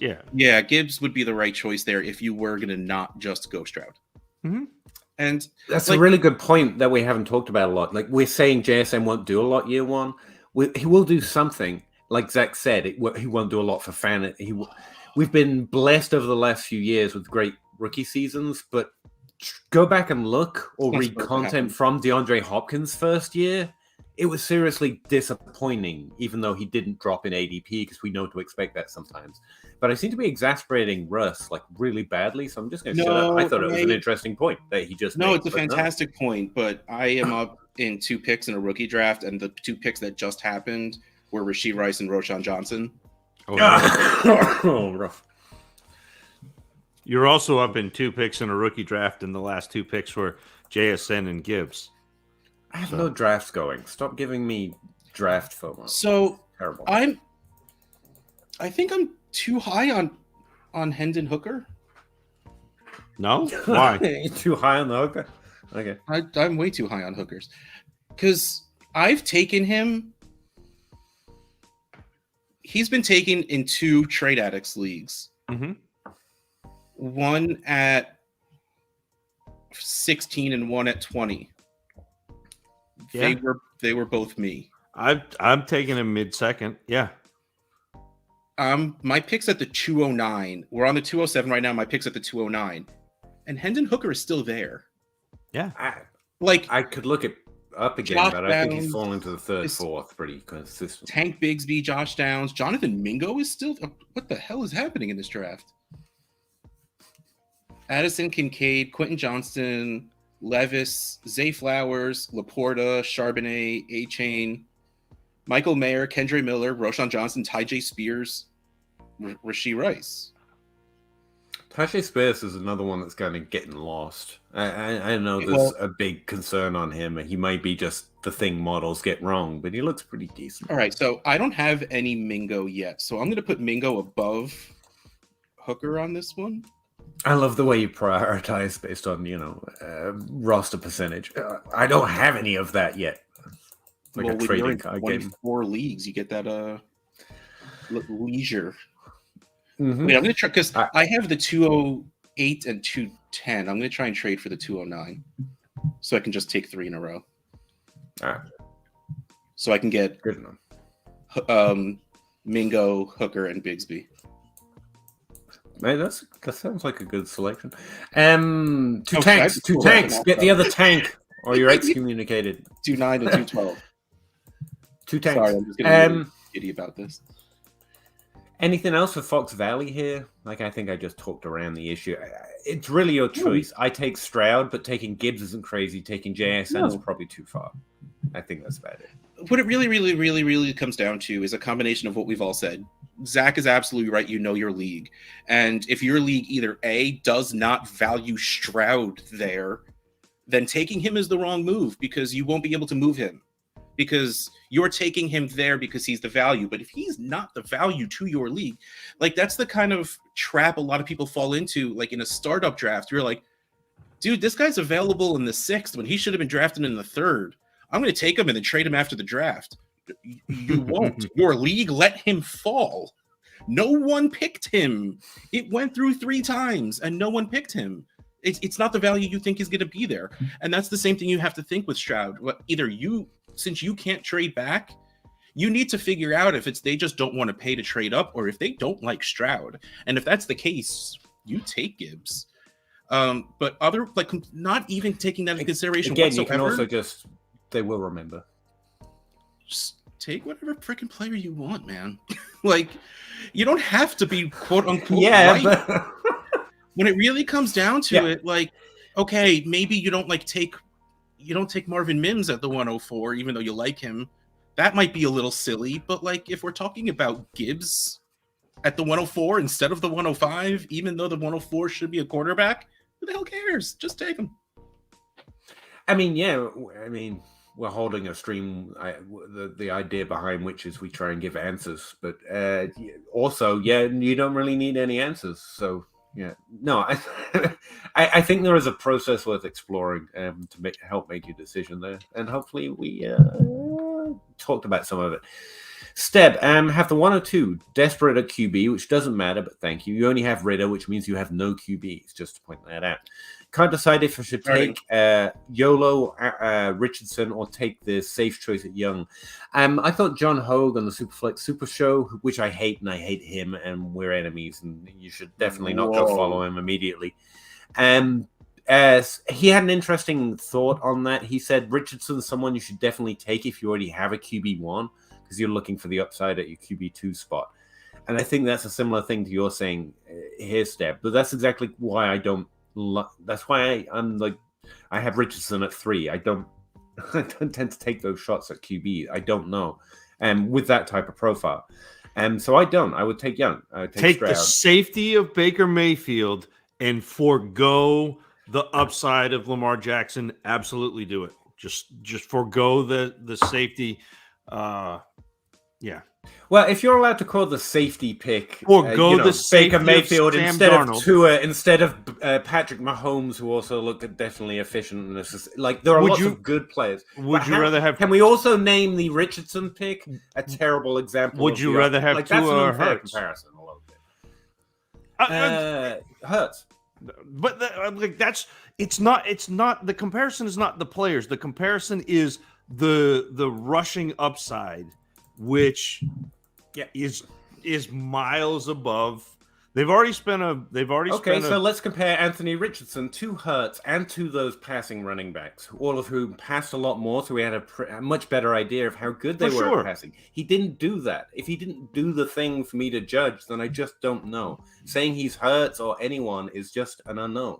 It's just that would be great. Yeah, sure. I mean, Peter, it's all unknown. Like we can go around about this. Like it's all unknown. But. All right, I got risk where you want to. But I'm glad I got to actually spend some time with you tonight, unlike last week. So you got to go stuff some more cheese. We get it. Yeah. Good night, Russ. But yeah, I think it's a fair question, and Richardson's upside as a safe option. But to Zach's point, and that's why I don't have him there, because if you think he has that upside, if you can make that comparison at all, then you should just take Richardson. I don't think again, part of the reason why me and John are frenemies is that we don't think alike a lot at all about this. And I think you either are in on taking Richardson or you're out. It's that simple. And so don't take him just because it's a YOLO, but also don't not take him because it's a YOLO, if that makes sense. You have to make the decision. What's the worst possible scenario if Richardson doesn't hit? I don't know, man. I honestly don't have a list of no. Like if he's nothing, if he's Trey Lance and doesn't play,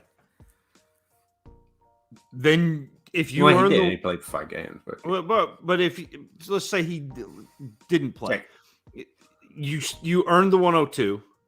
Your team didn't get any better.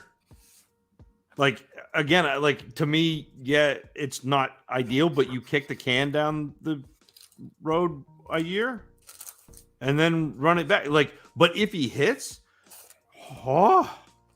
like it is. It's Hurts, it's Fields, it's that. I mean, even Fields didn't throw the ball at all this past year, and he was fantastic. Now, Chicago literally threw the ball the least amount of times in the NFL by a factor. Like they didn't throw at all, and Fields was still a top 5 quarterback. Like to me, that's the swing. Like, yeah, but I think those guys are actually pretty good at passing the ball. That's why they're able to run that offense fairly well, even at low passing volume. It's not that the rushing doesn't provide that ceiling that you're talking about. It's that being on the field and having the job, even at a low passing volume, is kind of indicative to the fact that they're capable. And Malik Willis is a name that jumped off the head. He hasn't had games to start because he's not. He did. So here's the difference between a 5th round pick and a 1st round pick. It's 4 rounds. Well, like they didn't draft. Okay, Malik but Willis I don't think to start. I don't think the floor is he never passes and therefore he just runs and that's pretty decent. I think the floor is he doesn't play because he can't pass. I don't know if he can pass, but if he can't pass, if he isn't as good as Hurts and Fields and those are rushing and Lamar at passing the ball, which some people think they're bad, I actually think they're pretty good passing quarterbacks. They are fantastic. Then he won't be running that low passing volume offense. He just won't be running it. It will have been a miss. It will have been worse. Worse. And again, for fantasy, that sucks, but then you have a high pick next year. Yeah, but I think Young and Stroud's upside is pretty decent, even if it's not Lamar and Hurts. There's still a really decent cohort of upside players there. And also, we kind of overemphasize the rushing ceiling. Like the best per game quarterbacks we playing in fantasy last year, while it was Hurts and while it was Lamar, you still got lots of passing quarterbacks, especially down the stretch and especially during stretches in the season that are actually providing that value through passing. It was and a little bit rushing because it was 11 of the top 12 fantasy quarterbacks ran for over 350 yards last year. Mm-hmm. That's 11 quarterbacks, dude. That's not the 3 quarterbacks we just talked about with an insanely high rushing share. Okay. Like, they need a run, but that's why, I can't remember which. One of them ran 8% of the time, one of them ran 11% of the time, which is within the margins. Most Like Trevor Lawrence ran like 12% of the time or something in college, or scrambled, or however you want to define it. Like everyone's running a little bit. But anyway, yeah, it's a debate. I mean, you really just gotta plant your flag, and the upside of Anthony Richardson is definitely bad. James Tucker, do you feel Charbonnet is really a top 4 rookie in single QB? Is it a steal at 110? I don't think he's a top 4 rookie. No. Well, I don't really think he's a top 4 running back this year now after the draft. So at 110, according to ADP, that's where you have to take him. I'm not a fan. I think he's good. I think he can eke out a workload there and be impressive on it. But I don't take him there. There are other. I'd rather take A-Chain at 110. I'd rather take A-Chain. I'd rather take Tank Bigsby. I'd rather take Kendre Miller. I'd rather take Roshan Johnson. Honestly, like I would rather take. I would rather take. No, I agree completely. Bigsby's being drafted even later though, and so's Roshan. So like you can get extra picks in the second or whatever to take him. But right, I don't think it's a bad pick. I'm just saying I would draft someone else for these reasons. But James, like Russ keeps saying, you can honestly make your own decisions. We get plenty wrong, and we'll argue about that too. But yeah, I think we're all on the page of taking someone else above Charbonnet, given his landing spot. And it's not just his landing spot or his draft capital, as Zach said. That doesn't change who we think he is, just changes the situation he's in. And the others were fairly similar in talent and just have better pass to opportunity. Trey Cobb, 12-team Superflex, half-point tight end premium, or 0.5 tight end premium. QBs are Lamar and Watson. Tight end was commit. I traded the 103 and the 203 for Mark Andrews. Oh, I kind of like that. Oh, it's a Superflex, though. That seemed high. He also got Jahan Dotson, though. I don't mind. I mean, like it's a little high. Big argument there about quarterbacks, but that's Stroud at least, right? Stroud at least. Yeah, that's probably young. Young or well, for you, yeah, it's whatever Stroud at least. Yeah. I actually have him higher than Young, but yeah. Oh wait, I see what you're saying. Sorry, forgot. Carry on. Oh no, but like in a tight end premium league, Andrews is or should be a pretty good difference maker. It's not awful, Trey. Like I'd probably still rather have the 103 and 203 because I think I can get a tight end at 203 that I'm willing to like. It's better than Kmet, but I don't like getting Andrews and Jahan Dotson is not it's not bad. Yeah, Andrews is one of the few players that can make that viable. It's not bad. I think it was a lot though. Yeah, I mean, James Tucker. Should Richardson or Young, Stroud, Richardson or Young, if rebuild or just trade bait? I mean, depends what the offer is. I mean, draft the best player per your own ranks or someone else's. Or if you get a monster offer. If you're in a rebuild, you just get to value the value, if you know what I mean. So if you get exactly the right value, you can trade the player. It's all about what the offer is. JRock 16 team Superflex lineup start 9. Had an inbox offer that I smash accepted earlier today. Always nice when that happens. I received Jalen Hurts and I sent Goff in the 112 and the 205. Yeah, that's awesome. Smash. Yeah, I like that. I take Hurts for that.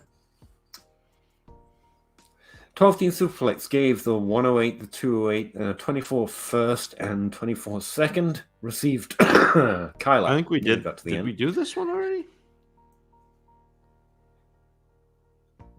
We like Kyler. Seems similar. We like, I like Kyler in this one if it's different, so that's cool. Yeah, I think there may have been like extra. Super Cooper, I have one. Yeah. I have the 16th overall pick in a Superflex. If Charbonnet falls, that's crazy to me. Do I take him or do you prefer Herndon Hooker? I really haven't considered drafting Herndon Hooker a lot. I haven't ranked, but I'm not overly keen on it, so it might be more of a question for you. That seems too high. It seems okay for Charbonnet, too high for Hooker for me, 16th overall. I'd rather take a shot on tight end in that range, probably. If Laporta's there, for example. Yeah, I mean, I'd rather take the shot on Laporta or Mayer, but that's not very much higher than where I would go start thinking about Hendon Hooker, and I think I would take Hooker over Charbonnet.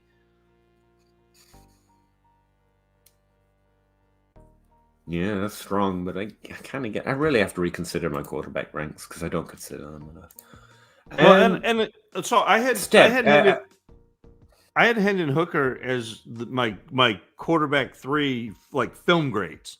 So again, that's not fantasy ranks because that factors in draft capital, and it factors in the fact that Anthony Richardson is ridiculous with his legs. Richardson was my 5th quarterback graded, but it's like Lamar Jackson was my 4th quarterback in that class, but the 1st for fantasy. This, to me, Hendon Hooker was the 3rd best. It was Young, Stroud, Hooker. He landed in a pretty good spot where he's not expected to come in and play this year. Has a fairly, I mean, if everything breaks right, that's a great spot for him. So I don't mind Hendon Hooker. And I think Charbonnet, to me, in Seattle, is a running back. I mean, your short shelf life, and it's going to take an injury for him to be what you want him to be. Thinking of best and worst case scenarios, like the best case scenario here is they're both healthy because we don't want them to be hurt, and he ekes out like 30% of a 50% committee, and he's a between the chains grinder, and it's great, and he'll be good at it, and it'll be great for the team, I assume, outside of the value that adds to win expectation. But it's not great for fantasy at all. Like, to me, Hendon Hooker in Detroit, again, like Goff's contract and the way they've set this up, they can start looking to reset. And if Hooker does well this season, he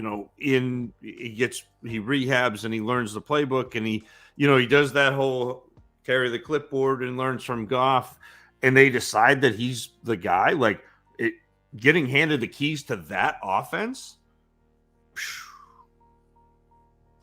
pretty good. Yeah, I mean, even Goff looks good in that offense. As a Colts fan, is Josh Downs hype too high? Maybe if you're listening to me, it's definitely too high because ultimately his ceiling is kind of capped. And like, I forget, he's gone in the 3rd, I think, is a reasonable pick to spend on him, maybe a late 2nd. And I have him ranked 10th overall. That's just too high. That's why I don't do a draft board of how I draft. I do a draft board of who I like the most, top to bottom, and then let's look at where they're actually reasonably likely to be going and try and make decisions on it. That's why I do the draft board the way I do. I think if you understand what he is, what we think he is reasonably, and apply that to fantasy and don't get too, then it's not too high, but I'm probably too excited about it. The most excited I've been is actually you, Zach. You were comping him. Well, you didn't comp him. You said when you were talking to Jake on the draft show before I got there, you said essentially the way he wins, like the only guy you could think of was Brandon Cooks, a small guy that plays the slot but wins downfield. Yeah. And that's not a comp that I've heard before. And I know you weren't comping, and we don't like comps. But that's the upside, Brandon Cooks. And Brandon Cooks ain't Mike Evans. He ain't Odell Beckham.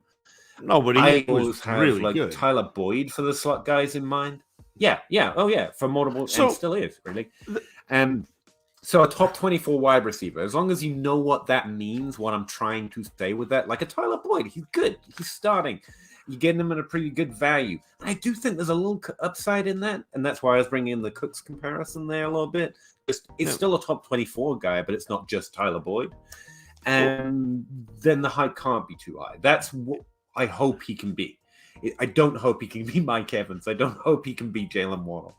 But I think where he's going in drafts, like, I'm pretty excited about what he could be in the NFL. And I think he was good enough in college that I think he really has a good shot at doing it. But Zach, please, someone. Well, no, and so the other thing is, if Anthony Richardson does not develop into a passer, you're not going to have to worry about Anthony Richardson at quarterback for Josh Downs, because like he's going to have to throw. Like he's going to have to throw. He's going to have to develop into a passer. I think he can. I think he showed enough that he'll be serviceable. So, takedowns where I guess the other spot of this is don't worry about this. Don't worry about the situation so much when you can bet on the player. Like if you like that kind of upside for a player, and if you think Downs has that, then just value that. It's AJ Brown is the most positive example we can come up with where the player made the situation.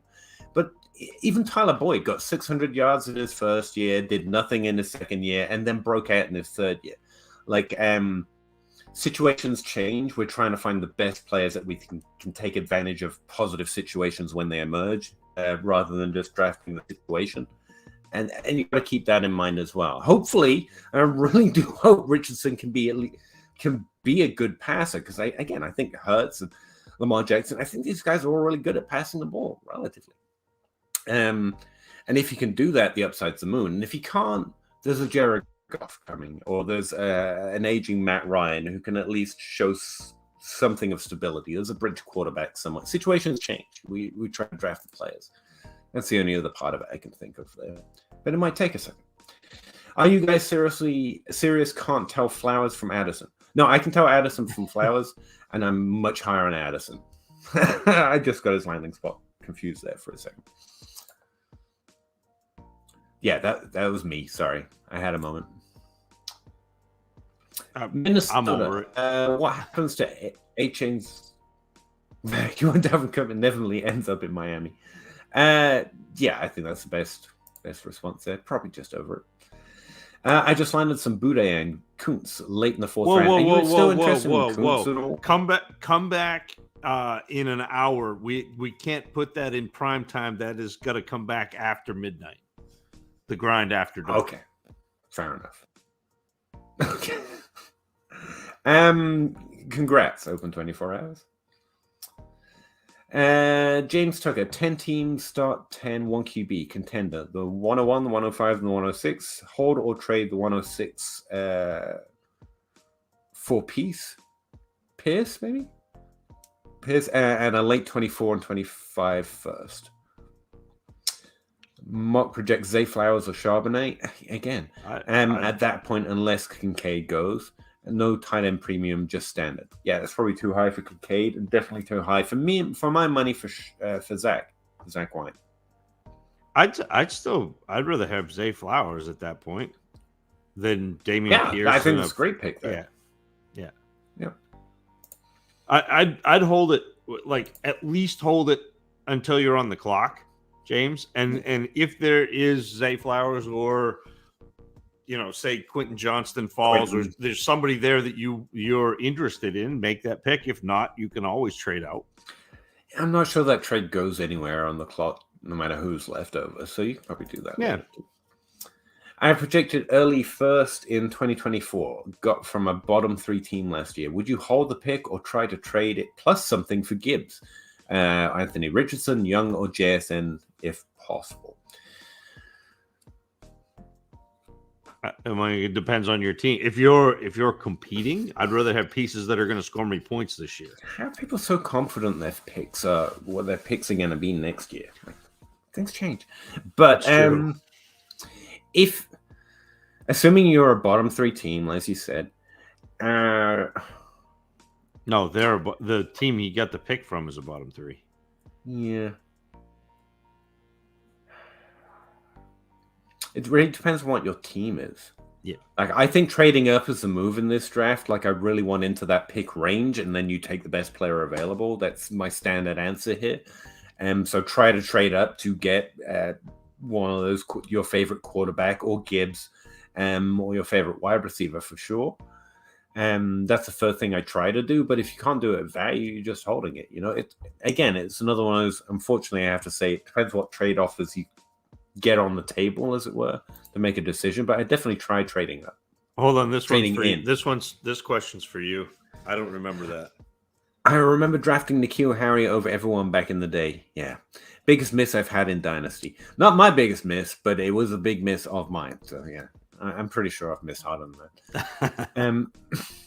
Probably not. I guess Penny counts as a bigger miss. No. N'Keal was bigger. Equal? Yeah. Okay. No, well, like Penny has been good when he's been healthy. N'Keal Harry has. And just you wait. No, we're done. N'Keal Harry made 4 nice blocks. But those blocks, though, yeah, they're pretty good. I'm glad I got AJ Brown in that draft. That was pretty good.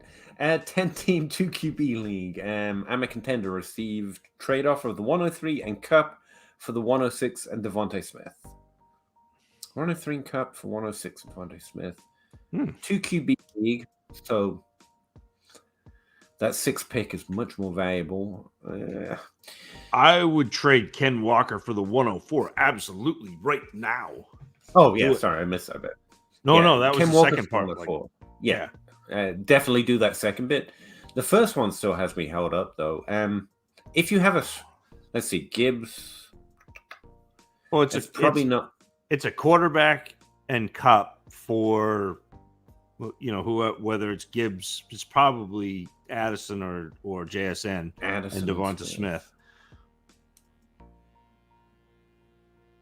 I don't know.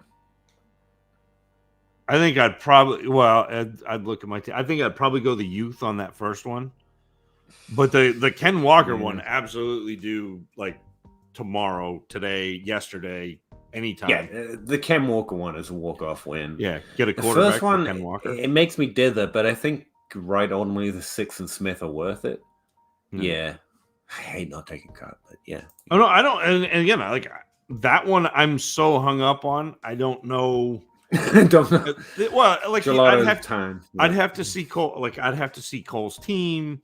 I'd have to see, is Cup going to get you over the hump? Do you need quarterbacks? Because if you need quarterbacks and you make both of these trades, all of a sudden you've got 2 of the 3 quarterbacks in this class that have, upside. And even if Richardson goes at 102 and you get Stroud and Young, when we're talking Stroud and Young and Richardson, it's not like I dislike Stroud and Young. They're very good quarterbacks. To me, they are in that Tua range. Yep. They're very good quarterbacks.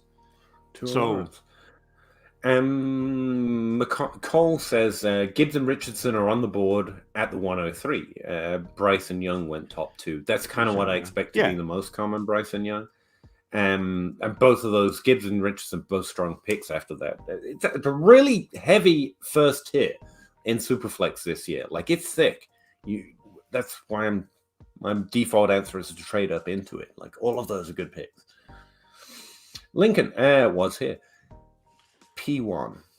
Page 1? Part 1. Part 1, even better. Okay, so I basically drained my team. Cool. Apart from T, Jerry, Hawk, Calvin, Tony, how much did you have that's what you have left? Everyone else stinks. I have 3 firsts for next year, and I'm currently doing a rookie draft. I have drafted so far JSN, Gibbs, A-Chain, Quinton, Dalton, Maya, Mingo, Rice, and Levi. I'm just going to start calling him Levi. I'm currently on the clock at the 208. Honestly, you're doing a great job so far. I don't see a question. I don't see anything you're doing wrong, apart from drafting Mingo. Should I go Hooker, Mims? Hold on. Should I go Hooker, Mims, Hyatt, Spears, Tank, or Roshan Johnson? Oh, okay. Again, all good picks.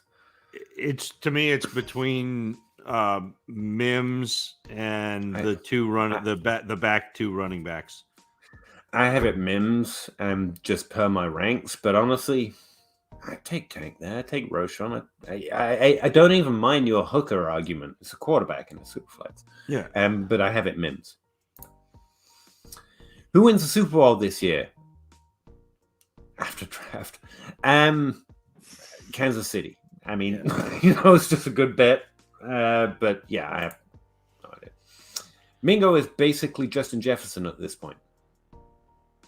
You mean because you can get him at the back of the first round? Because you can get Justin Jefferson at the back of the first round. That's true. That was fun. It was absolutely fun. Aaron Lafort. I'm with Peter. Mingo hasn't proven anything in his profile. Is pedestrian at best. Well, thank you, Aaron. Again, what do I know? I think he can do stuff in the NFL. I think he's capable. I don't enjoy, despite contrary belief, disagreeing with Jake. And Jake likes his skill set a lot in terms of on the field. But again, I just stick with my priors. Most people can do it, earn it before now. But I'm rooting for him. Yeah. So that's the kind of the joke. The Jonathan Mingo is dim sum. Like that's what that was my write up. Was Jonathan Mingo is dim sum. That first bite of Hong Shao eggplant is incredible. It's succulent. It's sweet. It's salty. It's citrus. It melts away, lingering just long enough for you to realize that the dish in front of you is empty, and you want more. And that's Mingo. Like I remember. Yeah, like when he played, he was great, but he didn't play very much, and he didn't command that offense the way he should. And so, I mean, I'm taking him in the early to mid second, but I'm not pushing him up into the first round. Lincoln. By the way, no one else apart from the guy I mentioned are notable. Maybe Baker or Ritter might be notable. In Superflex, they're kind of notable, but no, that's fine. Again, I tend not to draft based on what you have. James Tucker. Thielen brings some great mentorship to the Panthers. I think that was a solid move by them. He's a good player. He's going to do good things for them. We can't have dynasty expectations at this point, but he's going to put up some points. He'll have his games. It's pretty good. I don't know why I'm going high pitch for it, but I am. McD, Ford Wheaton. Bryce Ford. Robert, 12 team Superflex start 10. The 111 and the 204 or Jordan Love. I mean, I would get out of Jordan Love for anything with a 1 in front of it, to be honest with you. I mean, again, to my golf point earlier, he's going to have a job for a whole year, and in season we're going to remember that matters a little bit, but I don't have a lot of high expectations. No. Sup, fellas? Anyone else drafting Denzel Mims vibes? Getting Denzel Mims vibes from Jonathan Mingo? No. I mean, in the trap variety, but I thought Mims' production was somewhat positive. He was too high in touchdowns. Mingo just didn't get a lot of it. Like, he didn't earn a lot of volume. But I'll take the comparison. Why not? Brendan, give Zappy the 102, the 108, and the 109. Get Hurts and the 201. So it's 3 first-round picks for Hurts and a second, and 2 of them are not in the quarterback range. One of them is. Yeah, just break it towards the start. So it's to me, it's the top 7, and if you're out of the top 7, fine, but they're not. So yeah, I'd trade I'd trade Richardson's upside for Hurts, because if Richardson hits, you have Hurts. Yeah, exactly. And you get the 201 as a boost there. That's nice. 201's not that's fine. In this draft, you can get something pretty solid there. 12-team Superflex 103 or Amon-Ra. That's a quarterback. It's quarterback. Yeah, it's the quarterback. It's close, but this goes back to what we were saying about Waddle. Like, it's fine, but it feels like it's a quarterback. Evening, gentlemen. Thoughts on sleepers in this rookie class? And now that the draft has happened, currently drafting and could use the help. Depends what you mean by sleepers. Hate to be pedantic like that, Zach, especially after taking so long to get to your question that you hopefully patiently stuck around for an answer or came back later and listened to. Players that I'm higher than what currently looks to be their ADP on. Stroud, just because he's ranked as a QB3 very often, and I don't see a lot of difference between him and Young, although I'm fully on board with the idea Young is better. That's fine. But I don't think Stroud's a bad prospect, and so I kind of like that. Yep. But he's still really highly drafted, so it's hard to call him a sleeper. I like Josh Downs, as I've talked about a lot. He's going well down the board, and I like him as like the 10th best player in this class, relative to fantasy. Tank Bigsby, big fan, and he's deep down there as well. I think he's in the 3rd. Didn't we say early 3rd? So I like that a lot. Mim seems to be going overlooked despite decent draft capital and the big boost from Scott Barrett talking about him the week before the draft. At least in my little Twitter bubble, that's what was going on. And so Mims has solid upside, DJ Shark level upside.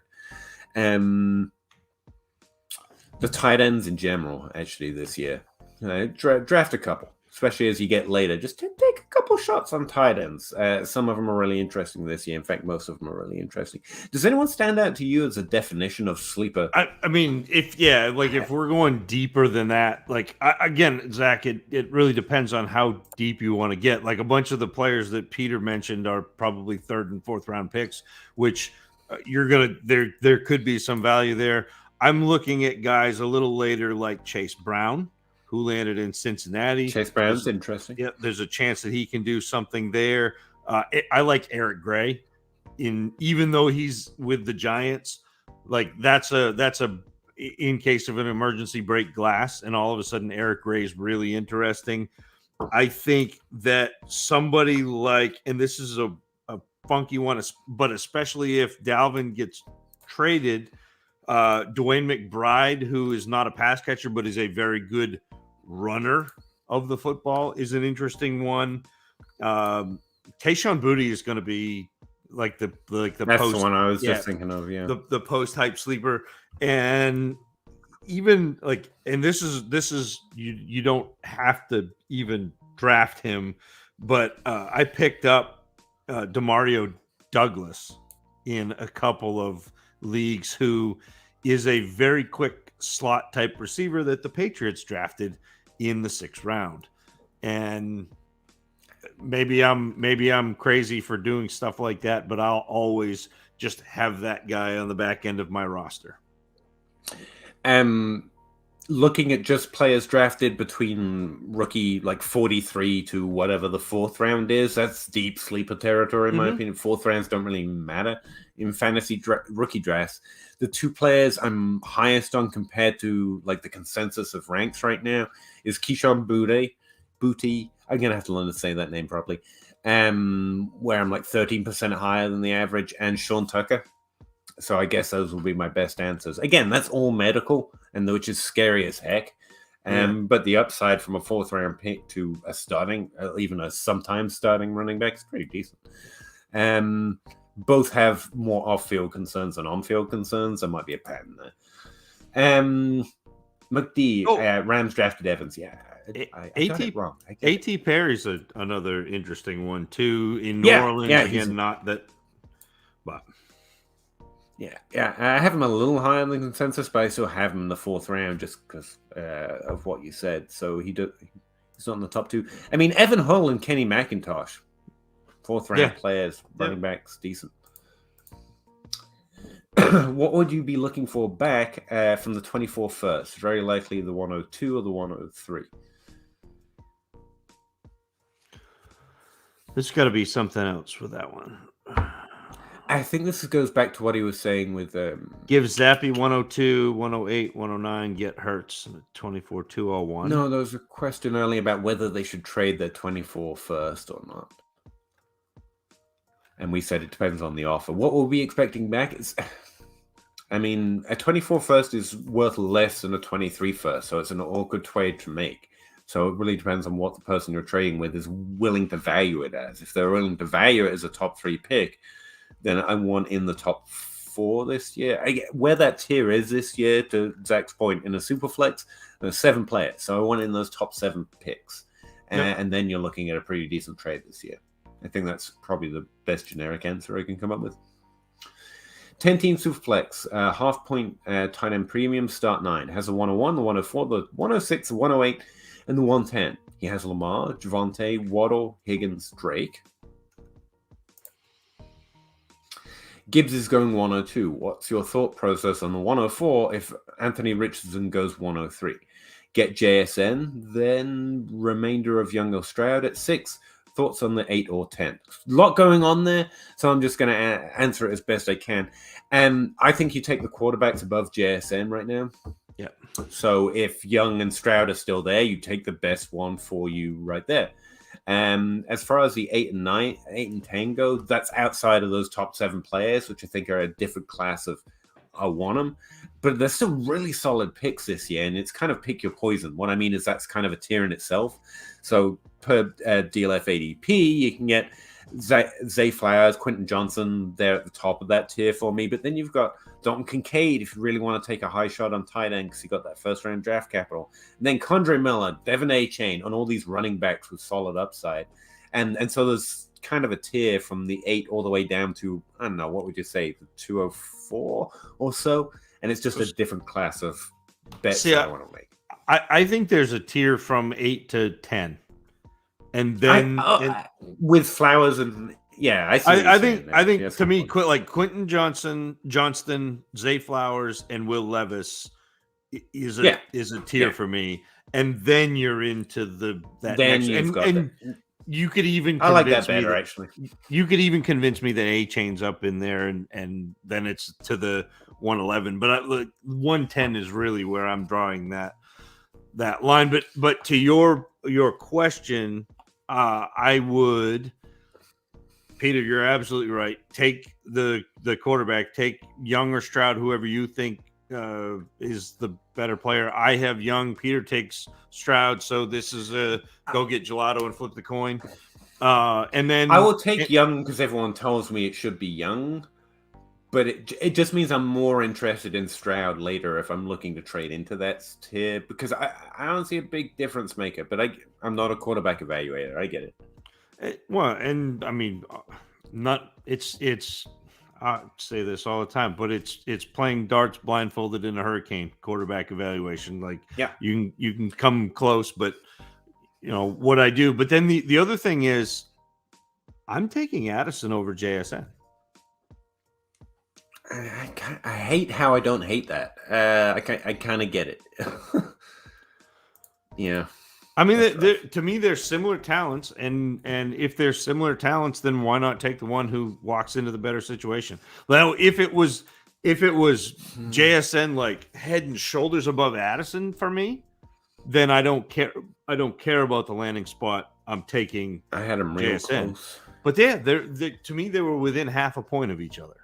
In my evaluation, out of 100. The only thing I could think to note is Gibbs is very debatable. Like I could see taking him above both of them this year. Draft capital or something else, and he's a good player. Very good.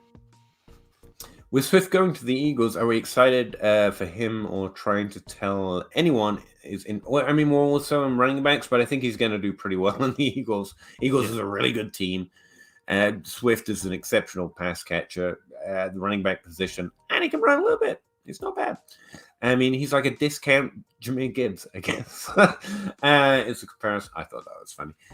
But no, I would not be desperate to get rid of it. But yeah, I'm always trading for value. So.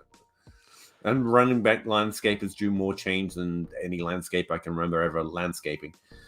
Puff pass kick. Curious what your guys' post-draft tight end rankings are. I know Zach's had said not to spend a first on a tight end. Wondering if 14-team Superflex premium at tight end, how high of a pick he'd spend on Kincaid. So Kincaid would not be my tight end one. That's fine. It would be Laporta and Mayer over Kincaid. And in a 14-team Superflex, I'm probably after pick 10, I'm in. Like, that's fine. I'll take a tight end in the first round in a tight end premium. We had this conversation, it might have been 2 weeks ago now, because you and Russ both gave me a hard time because I said I don't draft tight ends in the first round except for in tight end premium where that matters. And then I took Mayer in the first round and I took heavy flack. And I'm like, yes, because it's a 1.75 premium. I'm going to adjust your giving you flack for it forever because every time you have to explain the context, and that's funny. No, that's a good answer. I just took the draft capital because he's got a really solid receiving profile. So if you were interested in my thoughts as well, it's Kincaid, Laporta, then Mayer. Interestingly, though, I'm lower than consensus on Kincaid because I also don't really want to spend a first on Kincaid outside of exceptional circumstances, to Zach's point. But I'm higher than the average on Laporta, who I'm just as interested in, but goes like 17th overall. And I would take him very close to Kincaid. There's not a lot that separates him or Mayer for that matter. And so it looks like I'm more likely to draft Laporta and Mayer because Kincaid is off the board before I look for him. So yeah, again, that's how I try and construct my rookie board because I don't know what order they should be drafted in. So I tend to look at it that way. What after are they likely to be drafted, and then who do I like relative to that? After many trades, I basically turned Herbert and Ingram into Murray, Commit, and a 24 first, 2 25 firsts, wow, and 2 24 thirds in a 12-team Superflex start 10. I just imagine him dropping the mic. That's a mic drop. So now, sorry, Ken. Be looking at those 2 24 thirds and trying to trade back into pick in this draft class where you like the player. Like that like I like everything you did. The thirds to me are ammunition to make a trade into a pick that I want to go make in this class. And it's not necessarily, I think a good point you make quite often, Zach, is you're not necessarily saying trade those thirds into seconds. It's like watch the draft, see where there's a player you really like, then go add them to something and get the player. You can start trying to, like a scalpel in the draft rather than a. That's it. The tacit assassin. You're there, sniper. Pop. Joe. Hey, Joe. Joe's avatar and screen name is constantly changing. I have a hard time keeping up with it. Shavini. The Browns would draft Josh Allen instead of Baker Mayfield if they could do it all over again. You know what? Absolutely. I think you're right. I think they would probably go that direction. No one really not scares me, but it does boggle me a little bit to how much and how little we know. Josh Allen is good. This is not an anti-Josh Allen take. I don't know. He succeeds. Like, I want to give some credit to the Bills for the way they surrounded him, the way they built around him. Like the Browns have messed up more than one. I mean, so has every team. Option. It always interests me how many players we miss out on because the teams didn't do what they didn't know to. I mean, we know no one knows the future. Like how many players could have been good or would have been bad. Like it always kind of. It's like thinking of infinity. It makes me kind of nauseous. To quote Matt Foreman, go and find your Brian Daboll. There you go. Like everybody needs a Brian Daboll. If A-Rich flops, draft Caleb Williams and Drake Nair in 2020. I mean, it's a fair point. Yeah. You've always got to re-roll. That's why we look for value. Corey, 12 teams with flex. Would you flip Kyler for Richardson and A-Chain? I want Kyler. Still want Kyler. Like that's a good way of selling maybe a boat for a boat, in my opinion. But I mean, Kyler's I agree with you. A-Chain's not enough of a kicker. To like if it was like Richardson and Gibbs. Now we're talking. I was going to say that as well. Like that's the thing about A-Chain. He's a little landing spot, whereas Gibbs is all player. If you know what I mean. And that's another way, worse way of saying the difference. And Bigsby over Charbonnet. I get Roschon, but why Bigsby? I'm a really big fan of Bigsby, but I think, Zach, that was you. So. Yeah, I mean, I think both of us. But in Jacksonville, I think you are going to immediately come in and see him get carries between the tackles.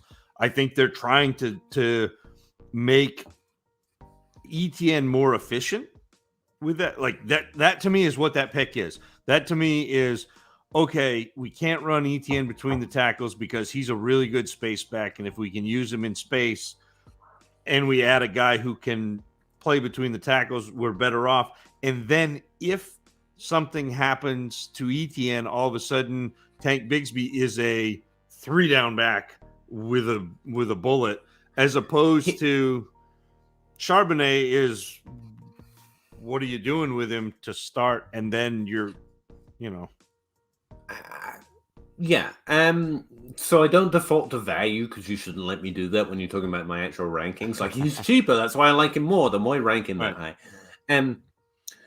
I get the comparison, right? Smaller part of a committee. Why do you like Bigsby over Charbonnet?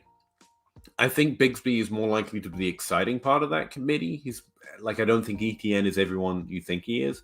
I don't think that team throws as much to running backs. I don't think Zach Charbonnet is any more of a proven pass catcher than Bigsby, which to me adds up to I have more receiving expectation for Bigsby in that offense than Zach Wine in his offense. And that's ultimately it. And I think the exciting part of that committee, if there is one, although I can see it being Zach, don't get me wrong, it's probably Walker. It's probably still going to be Walker for fantasy-wise. So, yeah, that's basically why. It's just a mix of... I had them ranked very similarly. I like both of their profiles kind of a lot. Their situations are similar, but one team angles the situation more towards that player anyway. So I go Bigby. Which QB are you taking in this year's draft? All three.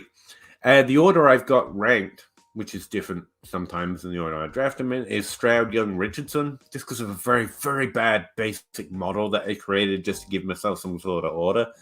But I'm always in on being a fan of the small guy, which is, Bryce Young. He was more accurate. I don't doubt it. So it's probably the order I will draft him in is probably Young, Richardson, and Stroud. But I go back and forth. Mostly I'm trying to get out the picks because I don't know. I don't have a strong difference maker. Richardson definitely has the upside to the conversation we've been having. But I think Stroud and Young are both really good prospects. But so are Mariota, so are Winston. Colin, I have a great way of deciding which is which. Colin, just to help you out, I have them completely the reverse order of Peter. So nice, awesome. I tell you what, the answer to this question is actually in my drafts is probably Levis. That's probably the quarterback I'm drafting this year. Yeah, because you can get him at 110, and I like usable. Yeah. Not the best, but it's probably one I end up with more often if I did 200 drafts. And speaking of Lance, traded him to an older team for 26 first, 24 second. 26 first, wow. And Luke Musgrave. And my league really did not value him and wanted off the risk. I don't mind it. I like that. Speaking of upside, that's a lot cheaper than the Richardson upside. I think it's similar. Ace S, 10-man Superflex. My running back room is Bajoran, ETN, Gibbs, Swift, Dobbs, Akers, Pacheco, and Gainwell. I like the fact you put Gainwell on the list. Like he's still man. Nice. Would you trade Swift with the Eagles trade hype? I would trade ETN. Not joking. But in general, I can't say this enough because there's really no way of telling you exactly who should do this. Running backs are going to change a lot between now and next year. That's always true within a year at running back, but especially right now. Every single running back has significant risk outside of Bijan Robinson, who still has injury risk. And that's it. That's really the one. Everyone else is suspect. Maybe Breece Hall, but we've got to see him come back and get help. Everyone has extra risk than usual. But this is a really good squad. You should probably just try and win with it. But if there's one that stands out to me, it's ETN. ETN's the stuff. ETN and Dobbins are the two that I would be looking to shop. I'd add Dobbins. Yep. Yeah. Corey, and your name is Green, which I don't know what it means, but it looks really cool. 10-team Superflex league, somewhat of a rebuild. I have Stafford, Lance, 102, probably Richardson, taking that swing. The 104, another quarterback. Would you try to flip Stafford or for a Dotson or a Christian Quirk? That's too far down the list for Matthew Stafford, but yeah, you definitely should. You should shop, see what you get, and don't just go because you want a wide receiver. Quite obviously, just go looking for the best deal you can. If you're building, that's all that matters. Go see if George Kittle's value is a little low right now because of Hawkinson and Goddard being placed above him because of age. Maybe he's available. He's an older player, not for a rebuild, but his value is pretty decent. Kyler Murray, that we've been talking about a lot this year. There's a window on him because there's a little uncertainty. He's interesting. The Lamar one's closed, I'm pretty sure by now. But the Kyler Murray window is still open. And all that matters to you if you're building, that's the only fun you get when you're not trying to immediately win, although we should always kind of be thinking that way. is you get to just go looking for the best value. What's going to be worth more, easier to trade in a month, in 3 months, in a year. And that's the only question you have, not particular players. Is that right? Yeah, no, I like that. I would probably wait and then see if we got hype on Lance. Ooh. Again, just because I think you get more for Lance, and if you draft Richardson and Stroud or Young, and you have Stafford as the available backup, you could trade Lance, get more value than what you're getting for Stafford, and make your team actually better without losing very much. That's a good plan as well. And you can do both as a thing. You can just wait with Lance, and you can still go looking around for trades with Stafford with only that question in mind. I just realized that I didn't say I drafted CJ Stroud as well. Well, just screw nice you. Job. The team's great. I don't like it. It's fine. 10-man Superflex. My team is Lawrence, Herbert, Bijan Robinson, ETN, Gibbs, Swift, Dobbins, Pacheco. I feel like I've read this team before. He's also got DK, Godwin, Ridley, Sutton, Deontay. Yeah, this is Bateman. the one that I like most of your wide receivers. Quentin, Mingo, this one already. Alec Pierce. Yeah.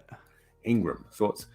Any thoughts on his overall team? Did we do that? It looks yeah, good. we said ETN and Dobbins were tradable. Yeah. Let's see anyone else in here. Alec Pierce, there's no window on him. Your weakest position is tight end. I love Pat Fairmouth. Obviously, I like him more than everyone else in the world ever.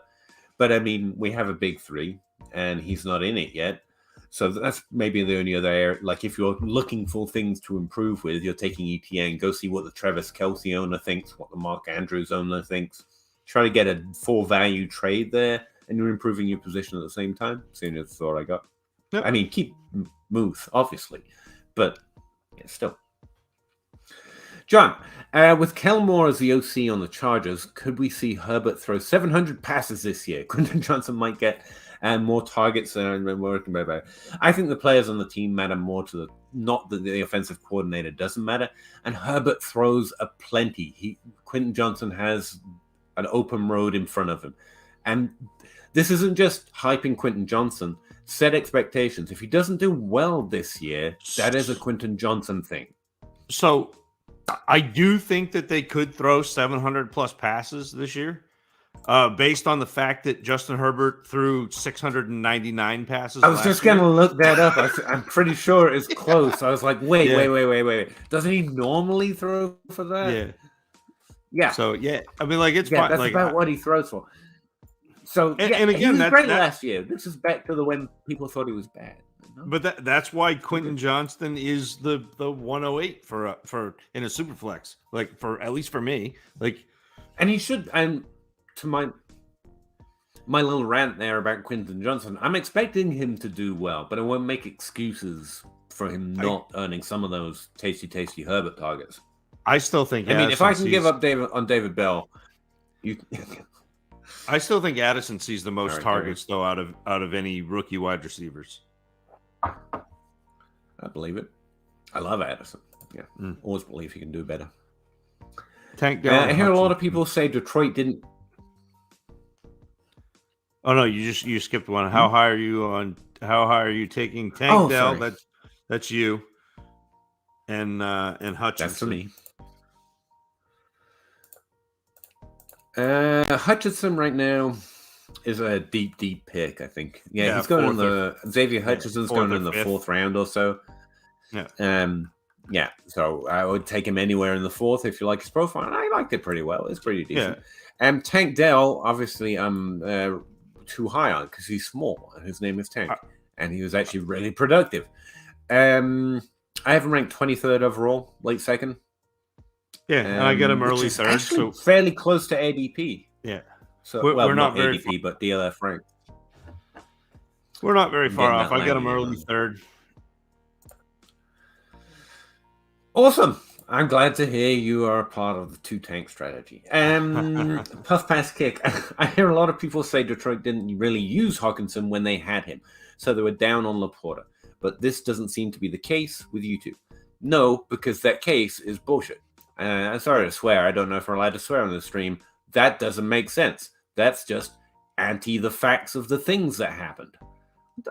I mean, he was they also used at the same Hawkinson. rate Yeah. as when he went to Minnesota, and he's been a top 12 tight end several times. He's had great seasons, and they went and got a new one because they traded one. And Laporta's a great prospect. I think he's a really good prospect. No, but seriously, that question starts on the premise that Hawkinson wasn't really used, and that's just not the case. So, I mean, Hawkinson challenged two years in a row, or 2 out of, I guess, the only years he wasn't injured, he saw over 100 targets. How about that? Like, it's pretty good. Yeah, I mean, I'm not worried.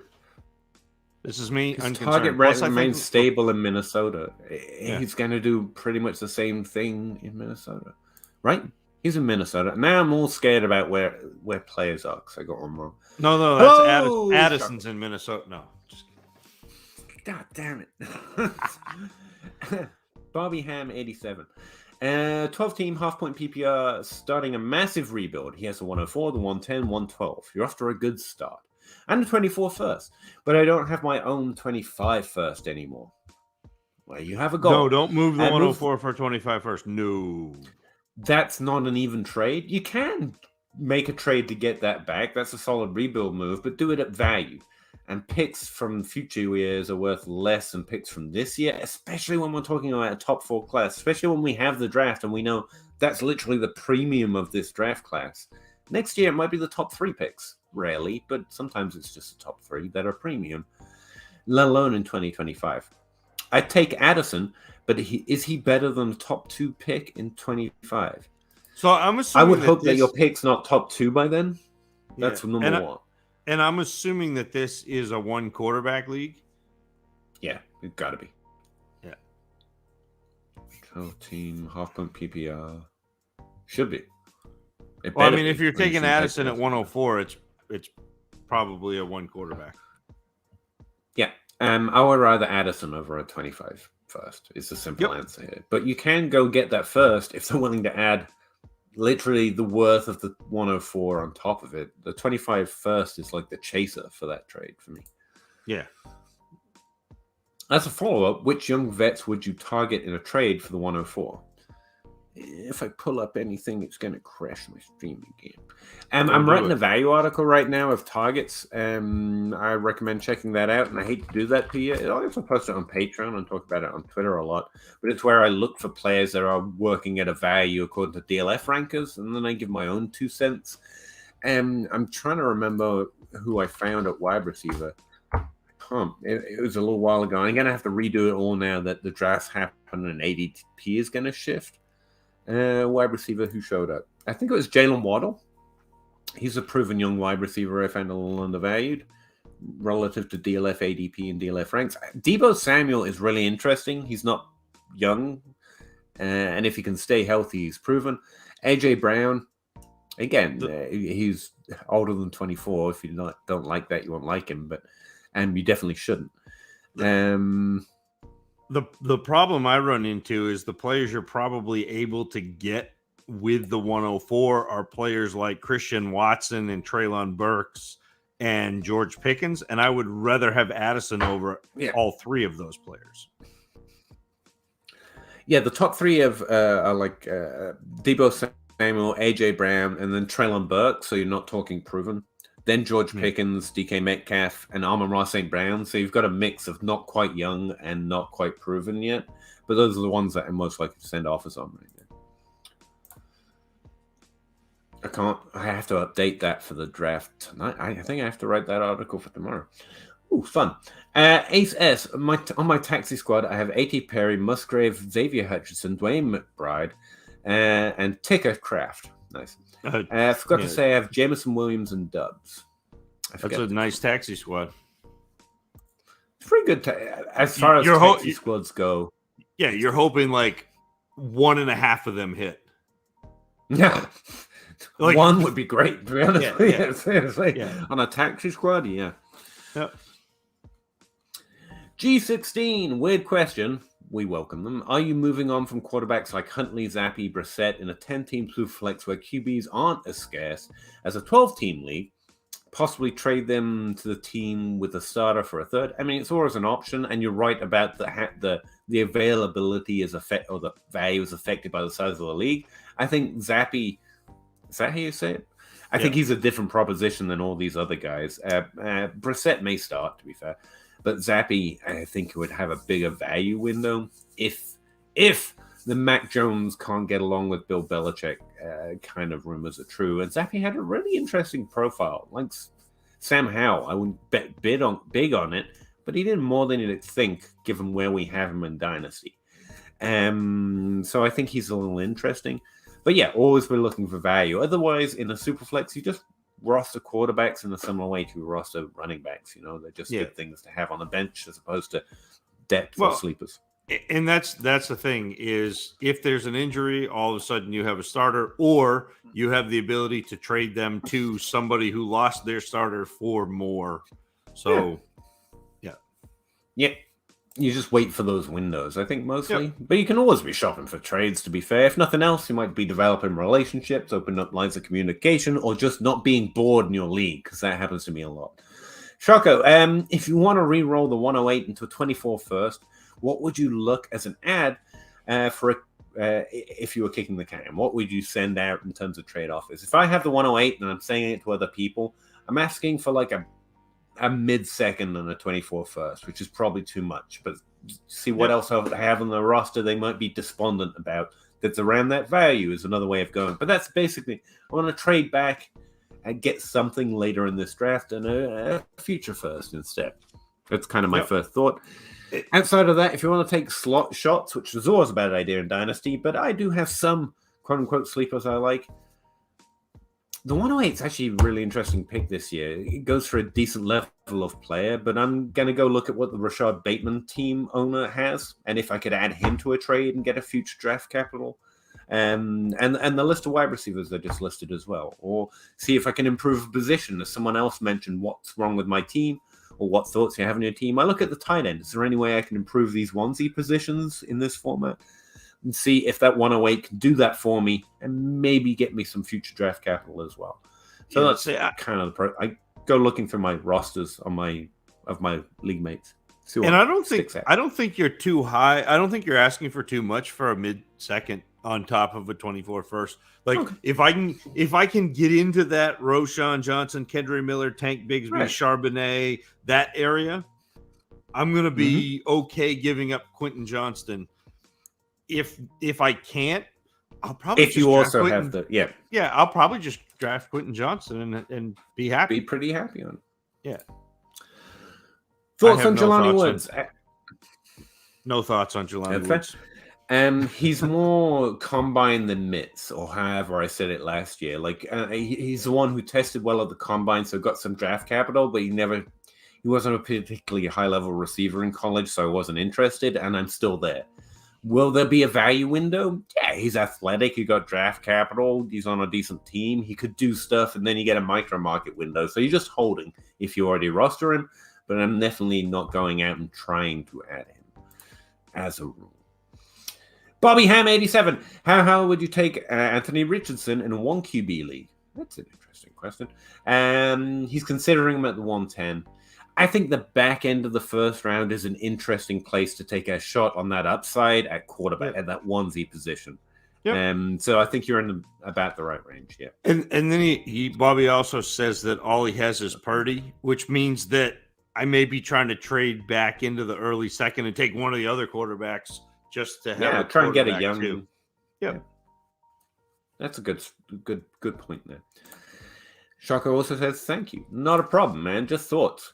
Make sure you do you. Bobby Ham 87. All I have is Purdy. But it's so Purdy. Purdy's all you need. Peter, we did it. We cleared the board. Did? Look over there.